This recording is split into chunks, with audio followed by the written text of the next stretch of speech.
Bro, how long would that have gone on had I not joined? Bro, I have no idea. That's I thought we were crazy. live. Guys. Oh, that's so funny. Oh my god. So, but the thing is, I hit the. I don't know why it didn't go. So That's weird. crazy. Wow. I'm glad I caught that. Thank you, Bo. You saved the stream. Savior Guys, we've been streamers. talking for like what, 15 minutes already? We've been Oh, talking it's for so like funny. 15 minutes already. And I had no idea we weren't live because I think there must have been a glitch with the software because I did like the introduction thing and it just Yeah. I'm just surprised. But yeah, can you guys, this is one of the reasons why I asked, hey, how's everything looking and sounding, right? Like, does everything sound okay? Can you guys see me? Do you hear me talking now? Right? I legitimately thought we were live 15 minutes ago, and I've been chatting this whole time. So, yeah. Hopefully, it looks like we're actually live I now. think we are now. Yeah. Yeah. Okay. I got a Alright. notification. Man, I was going through the chat and stuff. I apologize. I didn't realize. Well, now here we are. Anyways, looks like we're good though. I apologize for a late start. It wasn't actually a late start. We were here at 8:30, but we didn't know that it didn't actually go live. Anyway, introductions. This is Andre's Restart. This is the live stream for the week. Got my co-host Brandon. What about Nobnar? How you doing, buddy?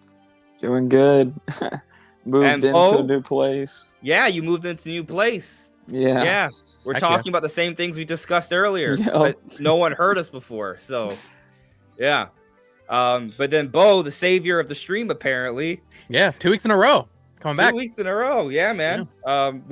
You had just dropped some bombs on me like right before I went live, and I was like, oh, well, you want to come on again because this is some crazy stuff.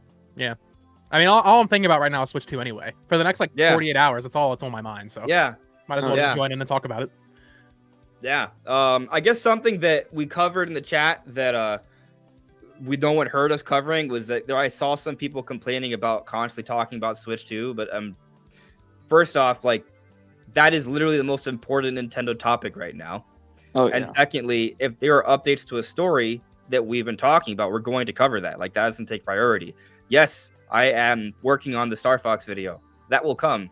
But that's the kind of content that comes out when there isn't news. When there's news, the news is going to be discussed first. If you don't like it, then don't watch the video. I don't go lie. Well, that's the other thing. Obviously, some more people want the Switch 2 stuff because that's what the trend is, right? But I cover, if something happens, I cover it. And that's just how it is. But Facts. the Switch 2 stuff, and we'll probably do a little bit of Star Fox chat later because I do want to. There's some Star Fox things that I want to talk about. Okay. But let's just talk about the big thing, the thing that's changed a little bit, right? So Bo, do you want to say it because you're the one that pointed out to me? Yeah, so I was just scrolling Twitter like 30 minutes ago, and Ryan from the Bronx is back, formerly known as Midori. Their account had been like taken down or something, I assume because they had posted some Shinobi and Crazy Taxi footage early, so Sega seemingly strike them, but their account is back, and the reason that is significant is because Midori, or Ryan from the Bronx, is one of the few people that has actually been confident in saying Switch 2 reveal is happening in September. Yeah. So that's a big deal. And what's crazier though is that by them coming back, we can actually go to their page. Actually, let's do that now. And just for the record, none of us here condone Ryan from the Bronx Midori activities. We do not support this person. We don't. No, but we're talking about the news here, right? You don't have to like them to know that they are reliable when it comes to information. Exactly. So I'm gonna share what's going on because it's extremely interesting to me. I mean, I think it's interesting to all of us. We wouldn't be talking about it otherwise. Oh, yeah. So here's Ryan from the Bronx's account. Okay. Now, this is what's crazy. So here's a Shinobi footage that he had posted shortly before his account disappeared. And here's the Crazy Taxi footage. You'll notice the media cannot be played. There's a reason for this. It's because it looks like this is why his account went down. This was private footage in development of these two different Sega games. First time I'd ever seen them. Yeah, actually being played. Yeah. and so and then his account went down. So I mean, I remember seeing the footage. Like it was like, oh, okay. I thought, oh, I guess that adds to his legitimacy. But I was kind of wondering, is this just like something that's like really obscure? Because I don't really cover Sega too much. But I think it was so obscure, it was not allowed to be on the internet. So he was taken down, and I think that actually adds more validity to this. Where did he get this footage? This dude's posting leaked Sega footage, which is extremely interesting. But apparently there's already a history of this account. People are already wide to believe that this is the same Midori. There's other things they posted that show credibility. And so it's just really interesting that this person's come back. We seem to know why. And it's because they were actually legit leaking stuff, which lends more credence to their other leaks. And the big one, as both suggested, is that this is the most credible person out there that has told us there's going to be a September Switch 2 reveal. Yeah. Also worth noting, not Switch 2 related, but they have, since their account's back, they have also been retweeting some other really small account saying all their Persona 6 information is reliable. So if you're interested in Persona 6, there is more information out there now than there was an hour ago.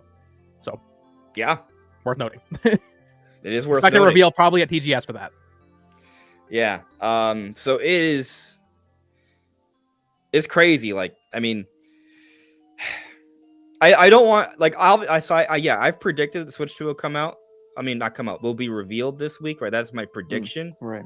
But am I like, hey, let's bet every single dollar in my bank account on this? No. Right? Like, that's not like, you put a gun to my head, I'm gonna say, yeah, it's getting revealed this week, but it could still be 2 weeks from now. I will say, now that we're like, what, 12 hours before when we would expect it to be announced, get a little antsy. I don't know, like, at gunpoint, I'm going to say, oh, it's getting announced tomorrow. As much as I want to believe that. All right, let me clarify this hypothetical circumstance with the guns to my head. I have to get the week right. If I don't get the week right, I die. Right? So if I have to pick a single week. Sure. Oh, sure. This is the week to bet on. Right. Like, it's not like if I bet later, it's safer. And no. You have to pick the right, like, under that circumstance, if I have to tell you what I believe is the most likely week, it is this week. But also, there are other likely weeks. So if you account for all the other likely weeks compared to this one, right? Like, maybe you might feel otherwise. But this is what makes the most sense to me. But Nintendo doesn't always make sense. So that's the scary part.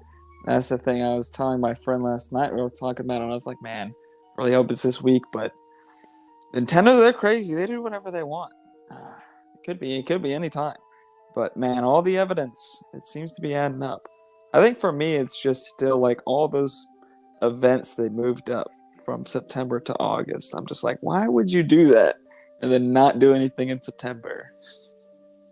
Doesn't make sense. Yeah, I don't really.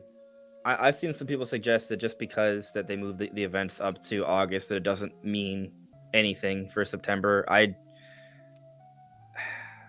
don't know how much. I mean, it doesn't have to be a Switch 2 reveal, but why else break this extremely consistent pattern?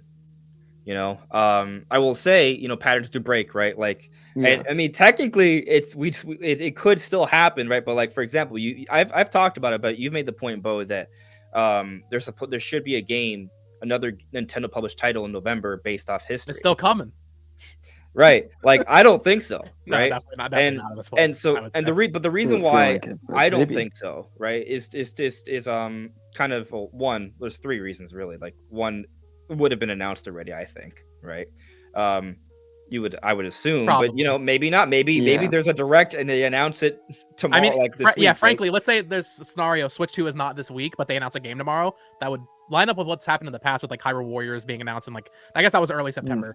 And during COVID, I think Brain Age and like Ring Fit, those were just announced on Twitter in like late September. So it's still not impossible. It's definitely unlikely, very unlikely, but it's not impossible, I would say. Sure. Or something else to pop up before. Yeah. So I mean, it's not a 100%, but it's definitely looking rocky, right? Yeah. And my thinking on it though, right, is like why that pattern is not going to hold this time is because I think that pattern, I mean, in large part, it's held because Game Freak has consistently come out with a mainline release, right? Like the majority of those mid to like late November releases before Black Friday are Pokemon.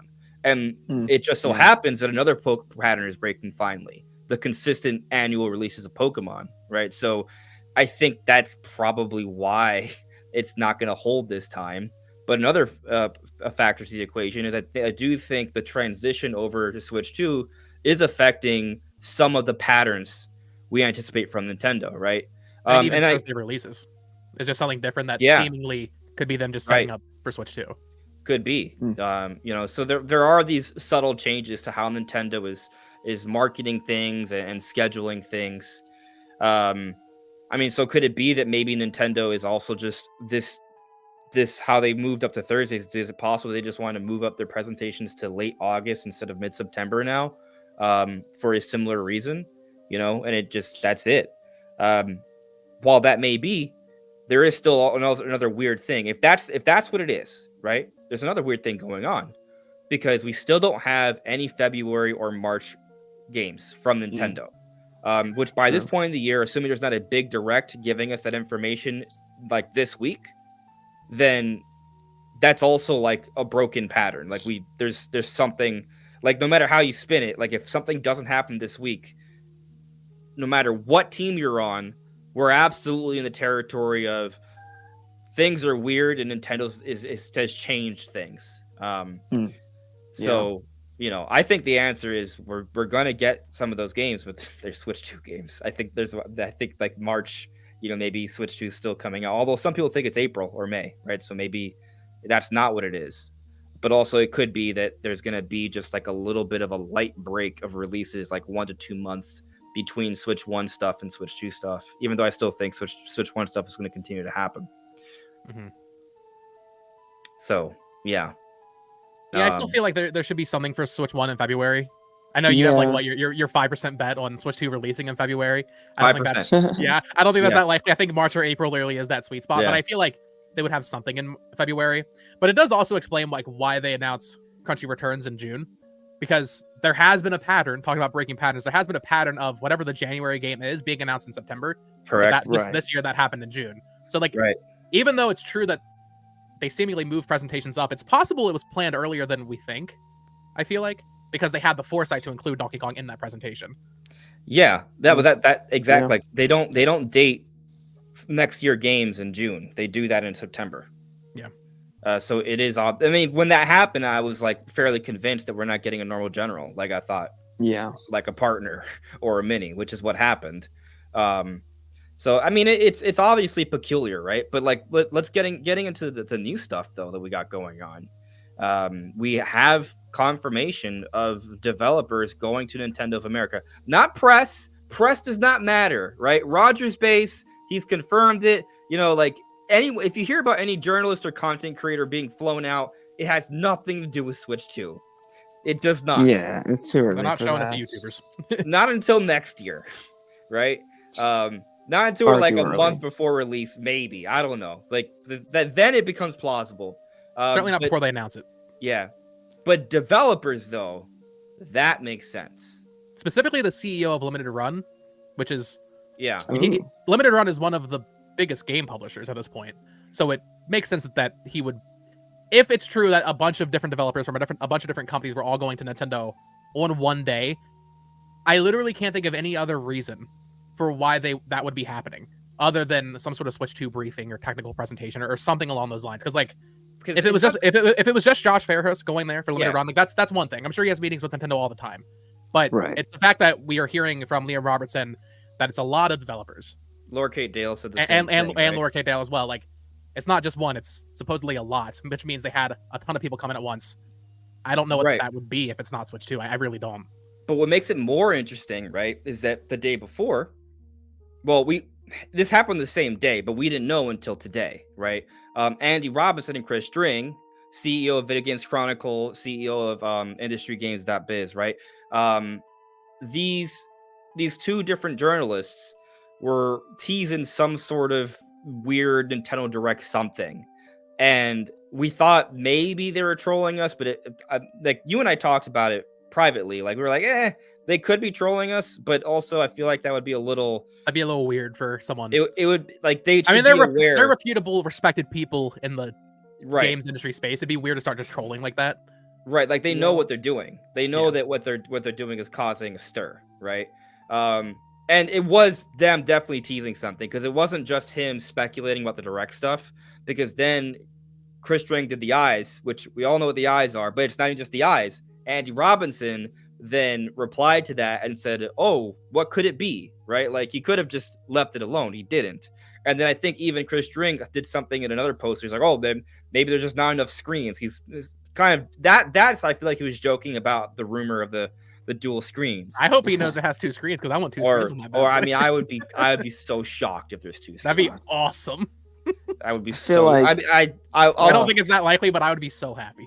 I'll If wait they could until I make it see work, I'd very be much. happy. But I feel like it would just. Keeping costs down with that's gonna be Yeah, that's the rough. problem. It'd be so That's why I just don't expensive. believe it. Yeah. Yeah. But I mean, it would be cool. I'd be if they can make it work. I'm all for it. I just don't believe they can. No. But who knows? Maybe they'll show us that trailer on Thursday. And we're like, whoa, that looks great. You know. So it's possible.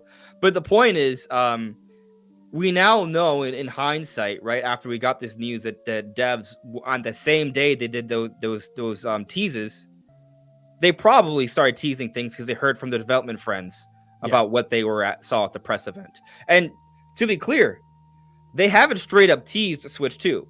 They were talking. Andy Robinson's talking about something happening in September because that's the history of Nintendo Directs, right? So maybe a whole bunch of developers were invited over because of a Nintendo, which is that doesn't make It sense. doesn't. There's no logical explanation other than Switch 2. I mean, it could be Virtual Boy too. They're actually Yes. just inviting developers that play Echoes of Wisdom. Okay, I guess. Sure. This game is revolutionary. I You mean, guys need to no, learn from this. I mean, I know you're joking, but just to be clear, like preview events have already happened. Right, yeah, Review exactly. copies have already been out there. Like that's Yeah. not what it is. Like, is there a small chance that maybe we get a Zelda Direct? After 3 6-minute trailers, I really don't think It would be unprecedented given that the game we don't get game directs right before release. Like it's like a month, 6 weeks away. I think We're Mario Wonder less than 2 weeks 7 away. weeks, yeah. Oh well, maybe it's a Brothership Direct. That's actually possible. That's more Could be. likely than Zelda, I would say. But even still, I this don't think stage. it's. Yeah, even since Yeah. it's a small chance. No. Yeah, I don't think so. By the way, shout outs to chat. We have over 400 people watching. I think that's Dang. Nice. That's great. That's a pretty high Hell number. yeah. So thank you everyone watching. We very much appreciate that. We will be getting to the chat in a moment. I mean, we could get to it now, but I feel like we should maybe summarize the other. I mean, those are the main things. There was can't even remember the name of the game. The Trail to the Evershine or something like that. My Time at Evershine. It's the sequel to My Time at Samrock. It's like one of those cozy games. Yeah, Carter mentions that they're going to bring it to Switch 2 or Switch successor or whatever. Which it looks like a Breath of the Wild / farming sim. yeah. Yeah. But like, we've had that happen already, right? Like we've had indie devs say like, "Oh, we're going to bring our game to the Switch successor." I'm pretty sure, right?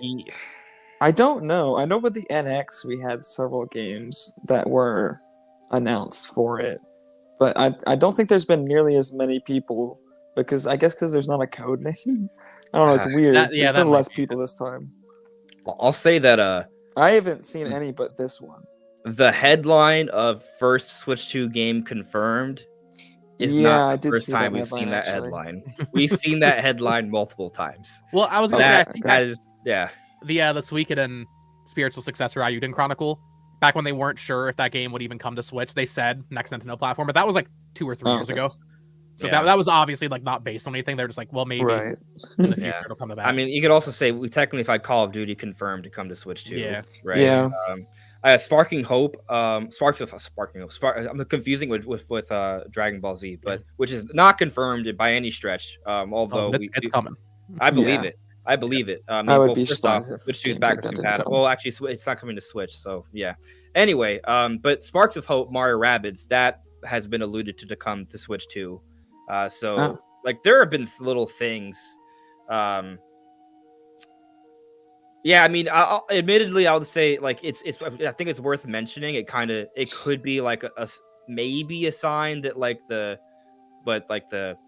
gates are bursting, right? And so little devs are starting to talk when maybe they shouldn't quite yet. We've seen that before, where some people speak out on their projects right before like a direct, right? Maybe like the Call of Duty thing a few weeks ago that maybe shouldn't have happened. So I mean, I guess I don't put too much stock into it, but it is just I thought it was at least worth mentioning just because of everything else that's going on. Beyond that, well, I mean, there's a whole factory leak thing, but we'll save that for a little bit later. That's not necessarily. This may be pertinent information. Japan Switch Online just got an update with new games. Okay. Interesting. I know some people have been waiting, like, oh, why isn't the Nintendo Japan account tweeted? And I don't think they actually have tweeted that. Dude, they're all in Japanese. I don't know. Big Run, Jalico, Rally, Big Run, Cosmic Gang, The Puzzle, and something else I do not recognize. Oh, there's your Nintendo Direct. It's only Japanese so far, which is interesting. Yeah, Battletoads, Double Dragon. Oh, wait. Nintendo of America just tweeted. Battletoads, Double Dragon, Big Run, Cosmo Gang, The Puzzle, Kunio-kun, No Dodgeball, Dayo, Zenin, Shugo. I didn't know there was a Battletoads Double Dragon game. That's cool. Yeah, that is neat. Well, once again, that is just another thing out of the way for tomorrow. Yes, sir. That's how I'm viewing that. Yeah, this normally aren't these things announced during the day. Like this is at night. No, it's usually at 6 p.m. for NSO. Is it? Okay. Yeah, it is. I mean, okay, 9 p.m. for me. So sure, yeah. Yeah, but I get what you mean. Because it's announced morning Japan. Sure, gotcha. Okay. All right. Well, let's check in with the chat for a little bit, and then we'll circle back to all this craziness that's going on. All right, so we actually have a few super chats to start already. Shout outs to Chrono Rig, been a member for 23 months. Thank you for being a member all this time. Boo Mini has gifted a membership. Who can I catch it? Who was the lucky winner this time? Can I scroll back and find it? Who has won this membership? No, can't find it. Oh, chat. I don't know who won. It's gone. I'm sorry, but thank you, Boo Mini, for awarding that membership. Oh, actually, I can probably see it in my chat feed. if it was you. Hold on, I can check my analytics page. Then I'll know. Oh, facts. Unless it doesn't update until after the live stream. That would be inconvenient. I don't know. I don't check. Was it Wily Tiger? Wily Tiger, did you get another month? Maybe. Could be. Anyways, let's jump into these super chats here. Chrono Rig, thank you for the super chat. Do you think the Switch 2 reveal trailer will be like the original reveal trailer, or will it be more gameplay focused on how many games in the reveal trailer? So that's an interesting question there. I would say that, I mean, so my perspective is that we're not just going to get a single trailer, and my primary reasoning for that is because if we are to get a reveal around this time, it is because the Switch 2 is coming out March, April-ish, right? Like that's the window. And if that is the case, we need to actually learn about at least the launch game. And so Nintendo needs to start actually marketing that, right? Like you can make the argument, you look at games like MEO or 3D All-Stars have quick turnarounds, sure, but those are very small budget titles. You look at any of Nintendo's big titles, where you're talking about like a 9-month window, right? From reveal to release, if not more. Something like Mario Odyssey, Animal Crossing, Smash Brothers, Zelda, like all these games have at least 9 months. So if we're talking about the next Mario Kart or the next 3D Mario, those kinds of games, they probably should start showing off now if it's something like that is going to be the launch title. So for that reason, I think that when they do give us this first look trailer, it's going to be more than just a first look trailer. It's going to be, I think we're going to get pretty much a trailer like we got for Switch 1, but I think it's going to be part of a smaller presentation, maybe about 10 minutes, that includes talk on at least the launch game, maybe a little bit more, some words from a Nintendo executive, maybe Koizumi, and that'll be it until next year, but we'll probably start hearing about third-party things. Maybe they show off Prime 4 at the Game Awards, and like there'll be some stuff, but like in terms of like a big like presentation from Nintendo, not until next year after what I think will be like a 10-minute presentation. I completely agree.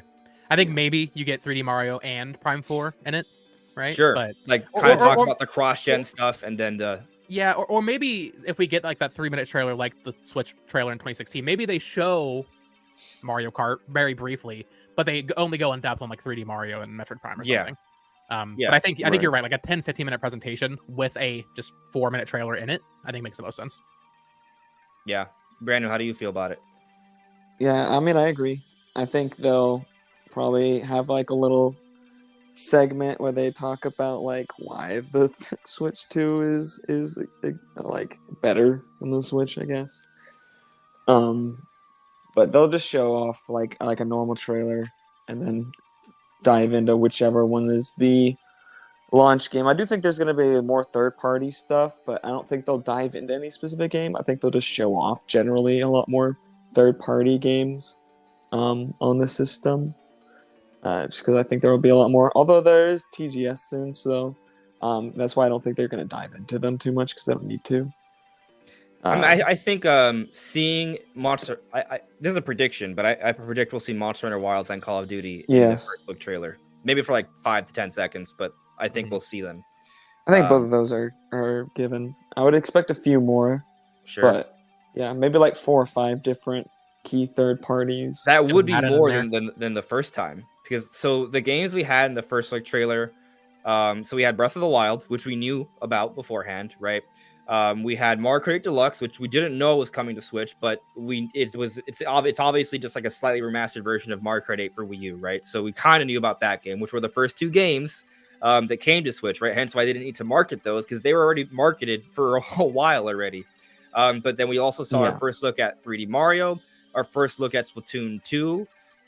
We saw Skyrim and NBA 2K. So there are 2 third-party games, 4 first-party games, 2 of which we kind of knew about beforehand, 2 were complete new surprises. Right. So there were 6.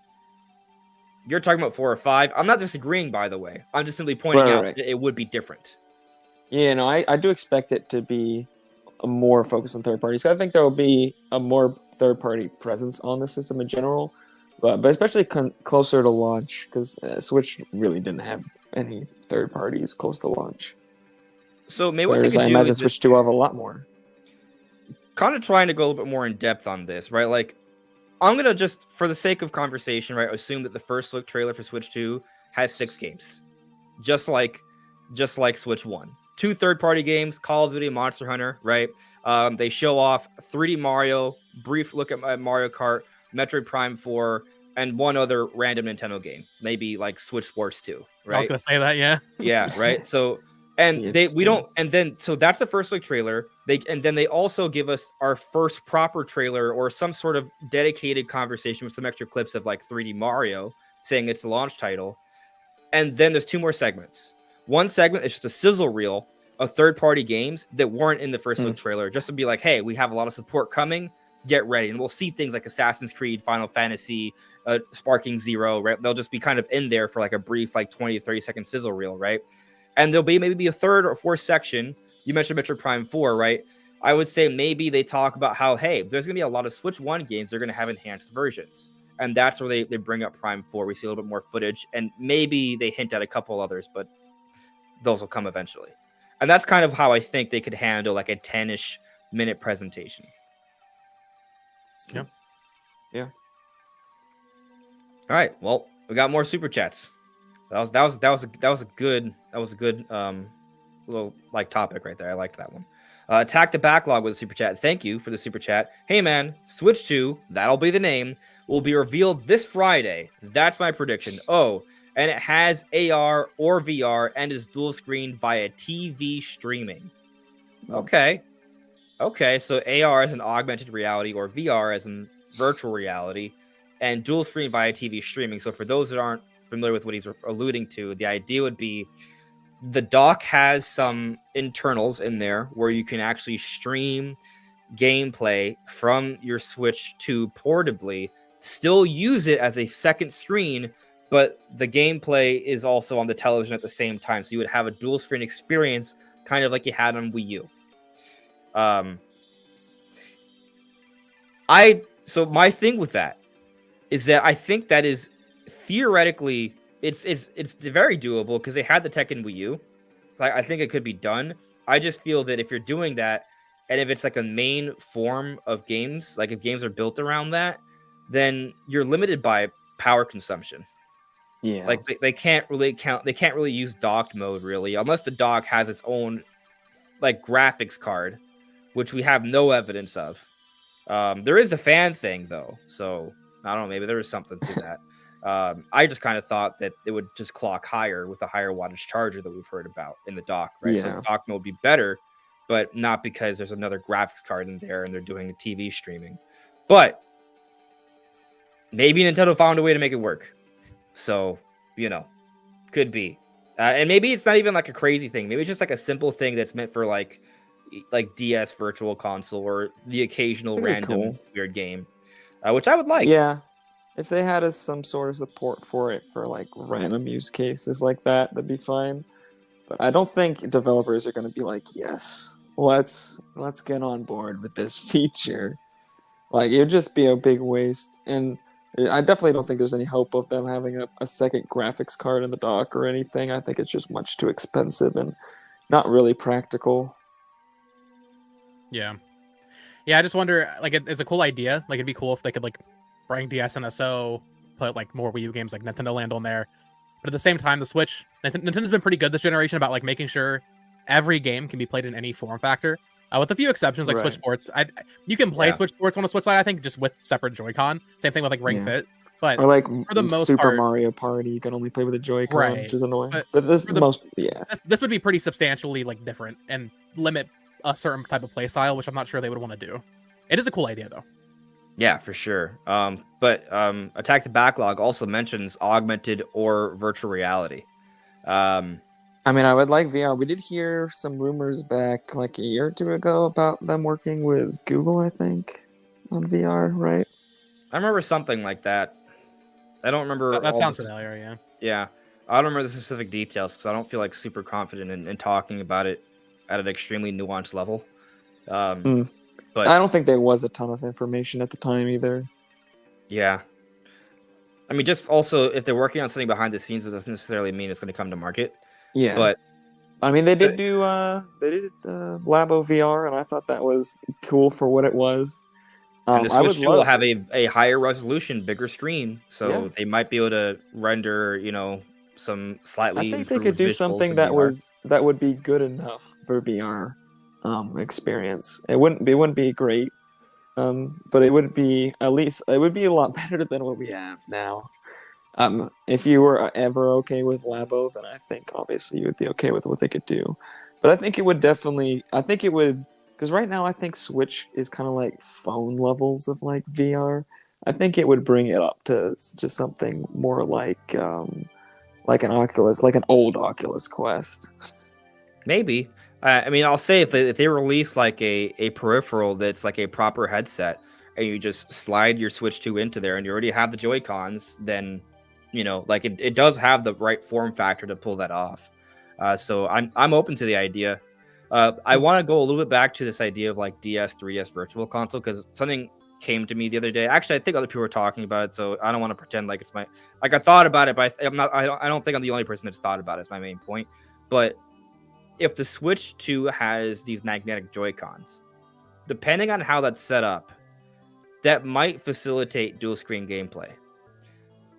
Because what if the way it's designed, it's not like the Joy-Cons don't just snap on like horizontally, but also vertically.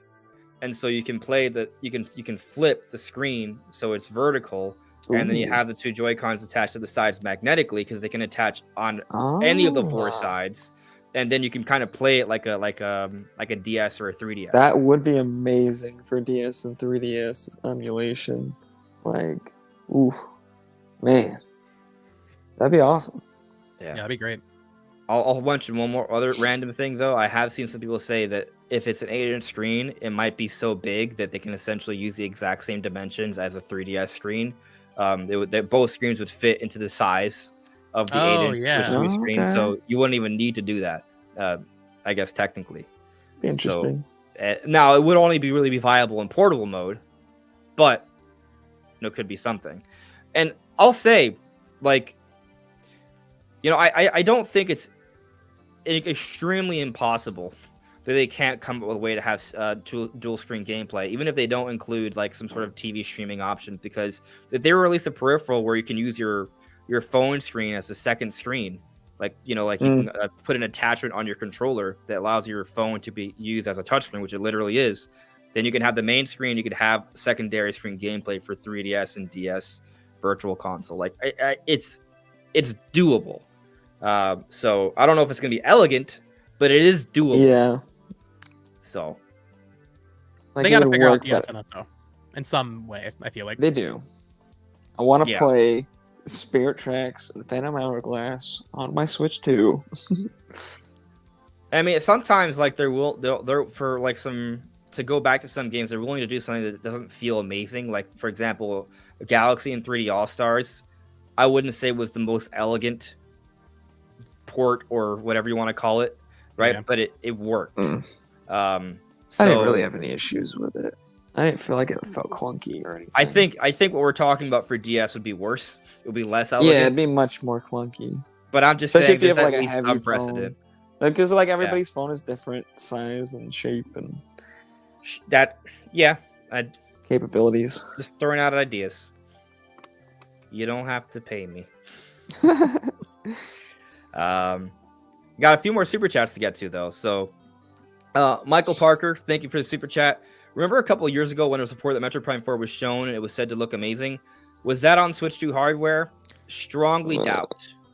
Probably not. Yeah. Too early. No. Yeah, I don't even think it was 2 years ago though. I think it was last year. So I I know- don't I even know think what it you're needs to be talking on about. Switch 2 you're hardware talking- because it you're looks talking about the amazing Xbox, now yeah. on the trailer that's released. It was for about a Switch. year ago. Maybe 12 to 15 months ago. The Xbox podcast, right? The Xbox Era podcast, correct. Yeah, it was not Yeah. that long ago. I mean, maybe you could round up to 2 years, but it wasn't that long ago. I still feel like it was long enough ago that what they saw was probably Switch 1 footage. Yeah. So, yeah, but I mean, it's not guaranteed, but we've already seen Prime 4 footage on Switch 1. It looks good. It looks surprisingly good for Switch. And if you're a Metroid fan, you kind of look at it with like the Nintendo goggles, right? Like, it's kind of funny. Like, if you look at Metroid Prime 4 objectively and compare it to like a PS5 game, obviously it doesn't look very good from a technical perspective. But when you look at it from the Nintendo goggles, you're like, oh my God, this is the most impressive thing ever. So, if it was a Metroid fan that saw that footage, that might be their response, because it would have been mine. So that I could think be if you what it is. just give the perspective of how powerful the Switch hardware is, like, you just keep that in mind. I think it's impressive either way, and the art style and the art direction is very good. So Counterpoint to my point, though, just dawned on me. They could have been looking at the game running on PC and not That's actually natively true, on yeah. Switch. And That in is which true. case, they could have been running at higher settings that might have hypothetically been a Switch 2 version. That So is maybe fair. it's not that much. So I guess my point is, I'm very confident that it wouldn't have been native Switch 2 footage, but it's possible it wasn't native Switch 1 footage either. So it could have looked pretty good, like Yeah. better Fair. than what Switch is capable of. Moving on though, Sam Talks Games been around for 20 months. Nice. Glad to have had you around There all you this time, buddy. Let's place bets. Are we thinking Switch 2 is in March, contrary to the information Dring has shared? I'm kind of thinking it's still March. Ugh. Who wants to go Man. first? Drink said April at the earliest, right? Is that what he said? What was his exact Yes, wordage? yeah. Well, that's Something to why that effect. you're not wrong, but that's why I was hesitant to respond, because I feel like the wording. I think I have to go back to the article, but I feel like it's something to the effect of they've heard from some developers that it's April at the earliest. So what technically that may mean is that for some developers it's April at the earliest, right? So it might not actually be April at the earliest. And so if it ends up being the case that Switch 2 comes out in March, they might say, well, this is what only some of our developers said, or plans changed. They were hearing April, but then all of a sudden things got moved up. Because remember, we go back to what the PH Brazil rumor, right, about plans being moved up. Does that include a release date? Because maybe those reports weren't wrong, but plans changed again internally, right? So there's like a lot of potential flexibility there. There's a lot of loopholes. But if you just want me, if I'm going to tell you what I think March is still on the table. I would say I'm a little bit more confident in April, but they're both like really close. March and April are like interchangeable to me at this point. I think they're both Sure. Okay. right up there on the table, and way My below range that is is November. February through May. Right. February through May. 5% 5% February, 30% March, 30% April, and whatever's left for May. That is, My- of course, assuming it comes out it gets announced soon, right? Right. Correct. If Because we if it doesn't get announced until January, it's not coming out until holiday. oh no, yeah, No. like Yeah. well, I mean maybe summer, but that's Yeah, it could be They somewhere. don't do that. yeah. my I think gut is I telling think me, September though. is the latest it comes out though, because Sure, they've already yeah, told us yeah. we're getting news by the end of the fiscal year. Like I don't think they wait 9 months after the reveal to come out. Like so I would say September is still, in my opinion, is the latest possible, latest reasonable. I would just move it to November just in case. But yeah, somewhere in that Sure. range. I mean, you could maybe reserve expectations, like yeah. And if we're talking about Zelda, just forget about it. Like if we're talking, like I've learned my lesson when it comes to Zelda. It's gonna get delayed. Yeah. Yeah. It's got a There's too 2-year much delay on history. that. Yeah.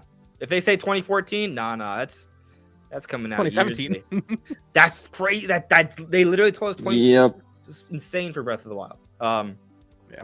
So, but what do you think, Brandon? My gut feeling is just like of any of the months between your theoretical February to May. I mean, March just feels right. I don't know, maybe because that's when the Switch came out, but also because it's the last month of the fiscal year, so it seems like an interesting time to do it.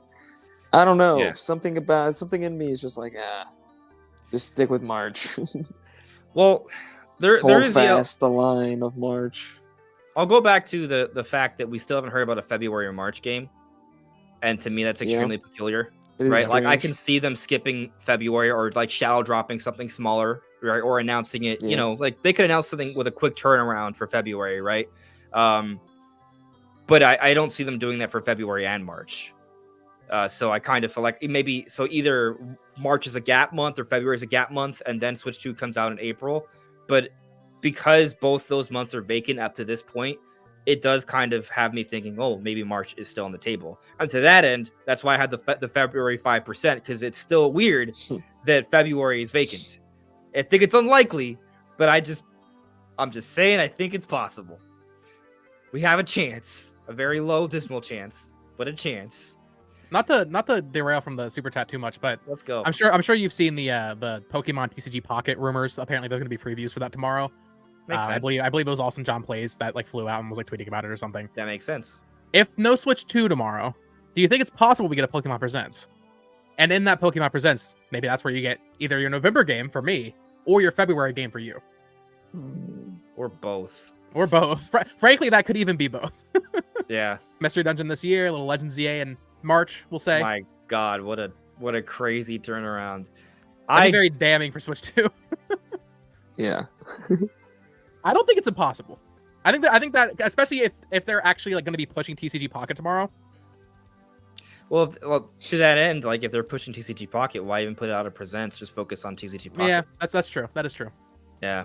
The thing is, I think nothing's like it can't outrule it 100%, but it just. Yeah. I mean, you look at the history of Presents; they would have done it already. You know.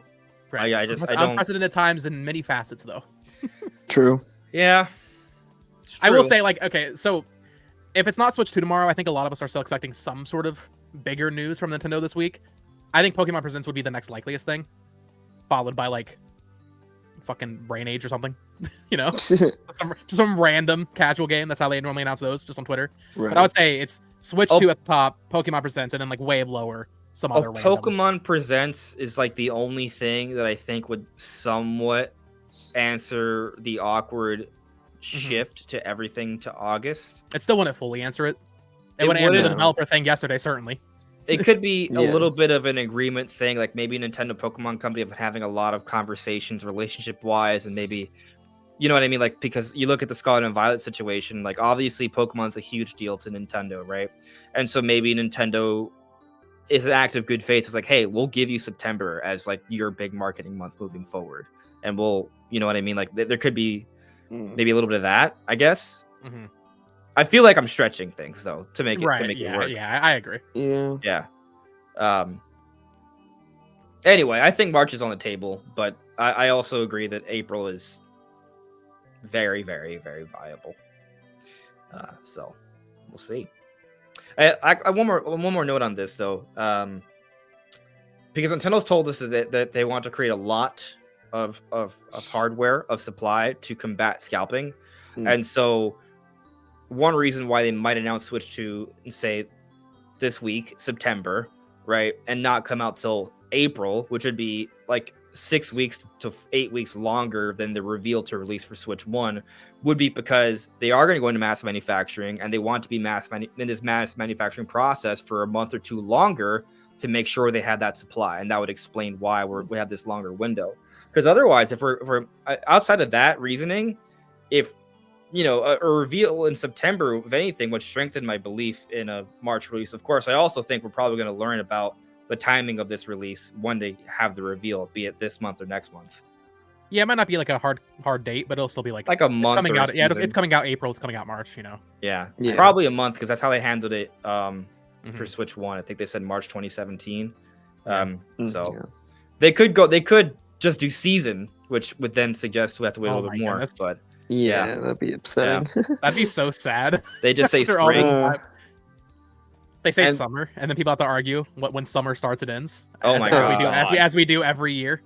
And I then was it going comes to out say September spring. 27th for no reason. Whatever season they say, we're going to argue because Yeah. because of the flexibility and how companies handle that, and depending on how you choose to interpret what is the season, it's almost like a 5-month window. So Yeah, everybody seems to have a different opinion on when it starts and ends. and then also sometimes when they say seasons, they still lie. It's like it's actually Right. it's just A few weeks not earlier, a few weeks later. right. Yeah. Like just complete. Like there's no Whenever- argument. Whenever any company says a game's coming like this winter, it's like, well, you're implying holiday, but that really means February. Right, unless you're a Pokemon company, then you Right. literally mean like when they said winter 2023, everyone was like, "Oh, so they actually mean 2024?" No, they just literally meant winter 2023, and they couldn't say December for some reason, because that's the only that's winter 2023 is literally December, or the game comes out in the past. So yeah, it's crazy, but yeah, we'll see on the release timing. Let's get a reveal first. Although I guess they'll both happen. At the same time, probably. We actually have more super chats to get into. So, I mean, these are all relevant to the conversation. So I feel like we're just gonna keep going. Might as well just keep reading Yeah, it. let's go. Yeah. Computer Dog, thank you for the super chat. If Switch 2 is called Switch version 2, like that one rumor, SV2 or Switch V2, would be a cool way to stylize the name. Also, unpopular opinion, but Super Switch would be a really bad name. I agree with that. I mean, so I think. Well, first off, the Switch version 2 thing, I think Bo and I already talked about this last week. Brandon, we all three of us talked about it. Like, there's already a Switch version 2. Yeah. It came out in 2019 alongside the Lite. If you go to the store now, you look at the actual model number, it'll say like V2 point something. So it already exists, and I think if they did that, it'd be very confusing. That said, Switch V2 does sound cool. I agree with you. That SV2 does sound cool, yeah. Yeah, It's pretty it cool. does. My only worry is that they would be actually kind of repeating a name. They would just be more. Yeah, seems this not time it's more necessarily pronounced. complicated. To play devil's advocate, no one in the general public knows that model even released in 2019, right? Like, okay, they changed the packaging, has a better battery life, but like, no one's True, that just but casually Switch play games is version referring. It's 2 I'm not saying it's a good Ugh. name. I'm just saying, like, I don't know if it would actually add that much confusion for most people. It could be confusing to people, like, what is this, a new Switch, or is it just like a different version of the same thing? I do think calling it a version of the Switch It does add a kind whole of variable makes that it doesn't seem need to be like, there. oh, Yeah. well, the OLED and the Lite are versions of the Switch. Like, what the hell is this? Yeah. As for Super Switch, so I remember back when Switch Pro was a big talking point. A lot of people thought Super Switch made sense for Switch Pro, and my argument why that didn't make sense back then is because Super Nintendo was a next generation console. So to do a mid-gen refresh and call that Super, it wouldn't match with Nintendo's prior trends. Granted, that was decades ago. So like, should we even account for that now? We have super mid-gen refresh graphics cards that have super in the name now. I think Yeah. super, by most people's standards now, denotes mid-gen upgrade, which is why I don't think Yeah. it would be a good name for Switch Pro to begin with, really. But also, I don't think it'd be a great name for Switch 2 at all. I also don't think. I think you're putting yourself in a corner if you do that, because what happens if you want to continue the Switch brand? What do you call it then? Ultra Switch? Because for some That's people, not Ultra and confusing. Super are kind of synonymous, right? Yeah, Super like Switch. people have ultra versions of their phones. Mhm. Yeah. So I would say, because I mean, my opinion. I think if it was a pro, it would work pretty well because people are used to like professional versions of like the highest end of their phone model being called like ultra or something like that or super. But for a new console, I think it doesn't really work. Yeah. It sounds cool. Like I understand it from like a hardcore fan perspective. Like Super Nintendo was like cool, right? So calling Super Switch Yeah. it would be cool. It also have the alliteration SS, so like that would be cool. I get that, but in terms of like just messaging, marketing, I think it would be confusing. So, granted, like, I mean, I basically am saying that anything but Switch 2 is bad because, like, I can't think I of think anything Switch else. 2 is the optimal name. Oh, I don't think every other option is necessarily bad, but I do think it's kind of the optimal name. Part of it actually there's another actually interesting consideration here, right? You look at how Nintendo has named the revisions for Switch Lite, Switch OLED. It's very clean, very simplistic. Like that second name tells you why it's different from normal Switch. Switch Lite, it's a lighter Switch. Switch OLED, it has an OLED screen, right? So if let's say they were to come out with the next generation, I mean they are, right? We know it's a hybrid, like that much is pretty much a given, right? They keep the Switch brand, right? Some people think they aren't going to keep the Switch brand, and that's a whole other conversation, but let's say that they are. Most of us believe that, right? If they don't do two, then they have to kind of pick a name that suggests next generation, but maybe also hint at something about this special. But what's weird about doing that in this circumstance is that they've already created a little bit of a precedent of, hey, Switch feature, right? Like, so then some people might think, like, let's say they call it like Switch Magnet or something, right? Or Switch something to like hint at its new feature. Some people might still interpret that as a mid-gen refresh because of what Nintendo's already done with Switch OLED and Switch Lite. So I think like you kind of have to do something that just blatantly tells people this is a next generation console. And maybe there is something beyond Switch 2 that does evoke that clearly and simply, but I have a hard time thinking what that is. Yeah. Yeah. I don't love the name Switch 2. I think it makes the most sense marketing wise, but it does feel like it just like it's a lack of creativity, I feel like, from Nintendo's part if they do call it that. But at the same time, like, I don't know if there is a name that would denote it as clearly as Switch 2, but also it's kind of their job to figure that out. But if it's called Switch 2, I think that's fine as well.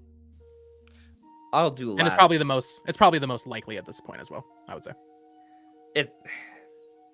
There is a little bit of that, like, you know, I don't know how often companies actually like take this into account, but everyone's talking about Switch 2. Like that's the conversation. Like it's almost kind of like we've created brand strength for Switch 2, just hyping this up, talking about it for months like the dorks we are, right? Yeah. So like, though we did that with NX, but there was also way less people who were doing that because Nintendo was so much in a bad place. NX wasn't that crazy compared, like, you know, like NX was for us starved Wii U fans, you know, like, yeah. I'm not saying it wasn't big, but the levels now are different because Switch it's exploded everything, you know. Yeah. I don't think if we had an NX conversation in 2016, there'd be 476 people watching concurrently right now. No. By the way, shout out to you, chat. That's awesome. I'm really happy you guys are doing that. Thank you. And thank you for the likes as well. I appreciate that. I saw someone point out that the Mario Curtain tweet from 2016 only has like 38,000 likes. Dude, if they did that now, it would at least get a couple 100,000, I think. That's wild. Yeah, I mean that kind of goes. The numbers were just so much smaller back then. Yeah. Right. It's all relative. So. But moving on here, Boo Mini with a super chat. Do you guys feel that the trailers for Ecosystem show an appropriate amount of content, or are they too revealing? Also, hi to Botox Games. Happy you are here. Hello, Boo Mini. I don't think they're too revealing at all. I think there's still a lot of stuff about the game I don't know, but maybe there's a trailer I've missed. I think that last trailer, I didn't like that they showed Volvagia, and I don't think they really Oh, needed to show the sword fighter form. But there's probably still a lot that they haven't shown, so I don't think I'll feel that way after I play it. But right now, Yeah, I think there's I do gonna kind of be feel that way several right now. different forms. Sure. Like Right. I don't imagine it's just gonna be just sword form and the normal one. Yeah. I'm okay. Well, with Vagia, what I'm they've not shown. too upset with because they're like a classic recurring boss. But I'll it would say have been that- cool surprise. My personal opinion on it, as someone who covered Tears of the Kingdom pretty extensively, and like there was a little while there where I thought they weren't covering Tears of the Kingdom enough, right? Remember that conversation until it was really quiet about Tears of the Kingdom between the September Direct and like Yes. February, and I then mean, all that of a sudden conversation led up until like May. Yeah. oh yeah, I mean March Even- I think even- is what it was. yeah. March, if I remember now, right? That Because got there's the the PAX information. thing, yeah. So it Yeah, was yeah. up to Yeah. March, like so between September and March, we were like, "Yo, they've given us 1 2-minute trailer. What the hell?" And then blowout in the last like 2 months, right? I actually liked it once it was all said and done, right? There that period of time, the starvation, no, but like the last few months, I thought were actually great. And going into the game, I don't feel like they overspoiled it. I mean, they kept the depths. I was gonna of say, secret. not announcing the depths. Yeah. One of the greatest things about the marketing for that game. Oh Yeah. yeah. That was a crazy surprise. Right. I mean, granted, we had an idea based off the trailers, but the fact that they Right. didn't talk about it, we were kind of like, oh, we're not. Maybe it's not as big as we think it is. And it was actually no. It was The huge. entire map. Huge. Yeah. Yeah. Bigger than the and- Sky Islands. Yeah. Yeah, the Sky Islands, I felt like they overmarketed. Yeah. agree. Yeah. I do think Yeah. they did. But for Echoes of Wisdom, like I just bring that up because like we don't know how big Echoes of Wisdom is. We have heard about the store, the space. It's like 5-something gigabytes. It's actually even smaller than Link's Awakening by a little bit. But that doesn't necessarily equate to like the sheer amount of content you're going to be able to play because keep in mind compression and all that different stuff, right?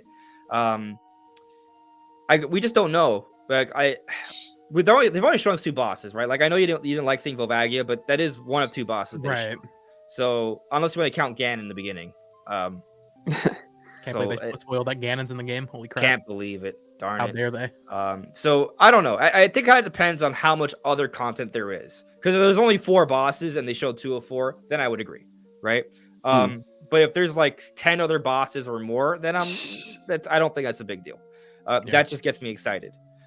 And I'll say that I kind of disagree on the sword thing. Like I think they needed to show that. Not for me, not for you. Oh, I agree. It was a smart choice. yeah. Based on You just reactions, didn't like it. playable. Yeah, I just, And that's fair. That would have been a cool thing to see, or find Yeah. for myself. Yeah.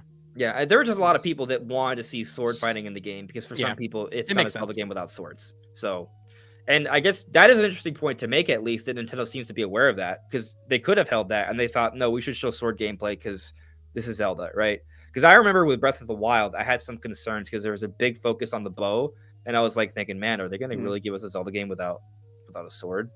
And no, they did. The sword's still important. So I'm glad to know that the Zelda team seems to be aware that sword gameplay is a key component to Zelda. So happy about that. Even though I was actually completely okay with this time around, there not really being a sword because it was Princess Zelda. Right. Like if it was Link without a sword, then I'd be annoyed. Princess Zelda, I mean, she's not a sword fighter. So, but the way they have her do it makes sense because it's like a spell, right? So in that sense, I think it makes sense character-wise. All right, here we got another super chat. Demonic Brawler, new Nintendo president and first new system under his watch cannot fail. It will be next level Switch with a business smart name like Switch 2. I mean, under Furukawa, we got the Switch Lite and Switch OLED branding, right? So I mean, very clear cut, simple, straightforward. I do think there's something to that thinking. It's a good point to make. Of course, I mean, I'm sure Nintendo is still. I mean, as much as we are aware of not wanting another Wii U situation, I'm sure Nintendo's even more just being like, God, we can't do this again. This cannot happen again.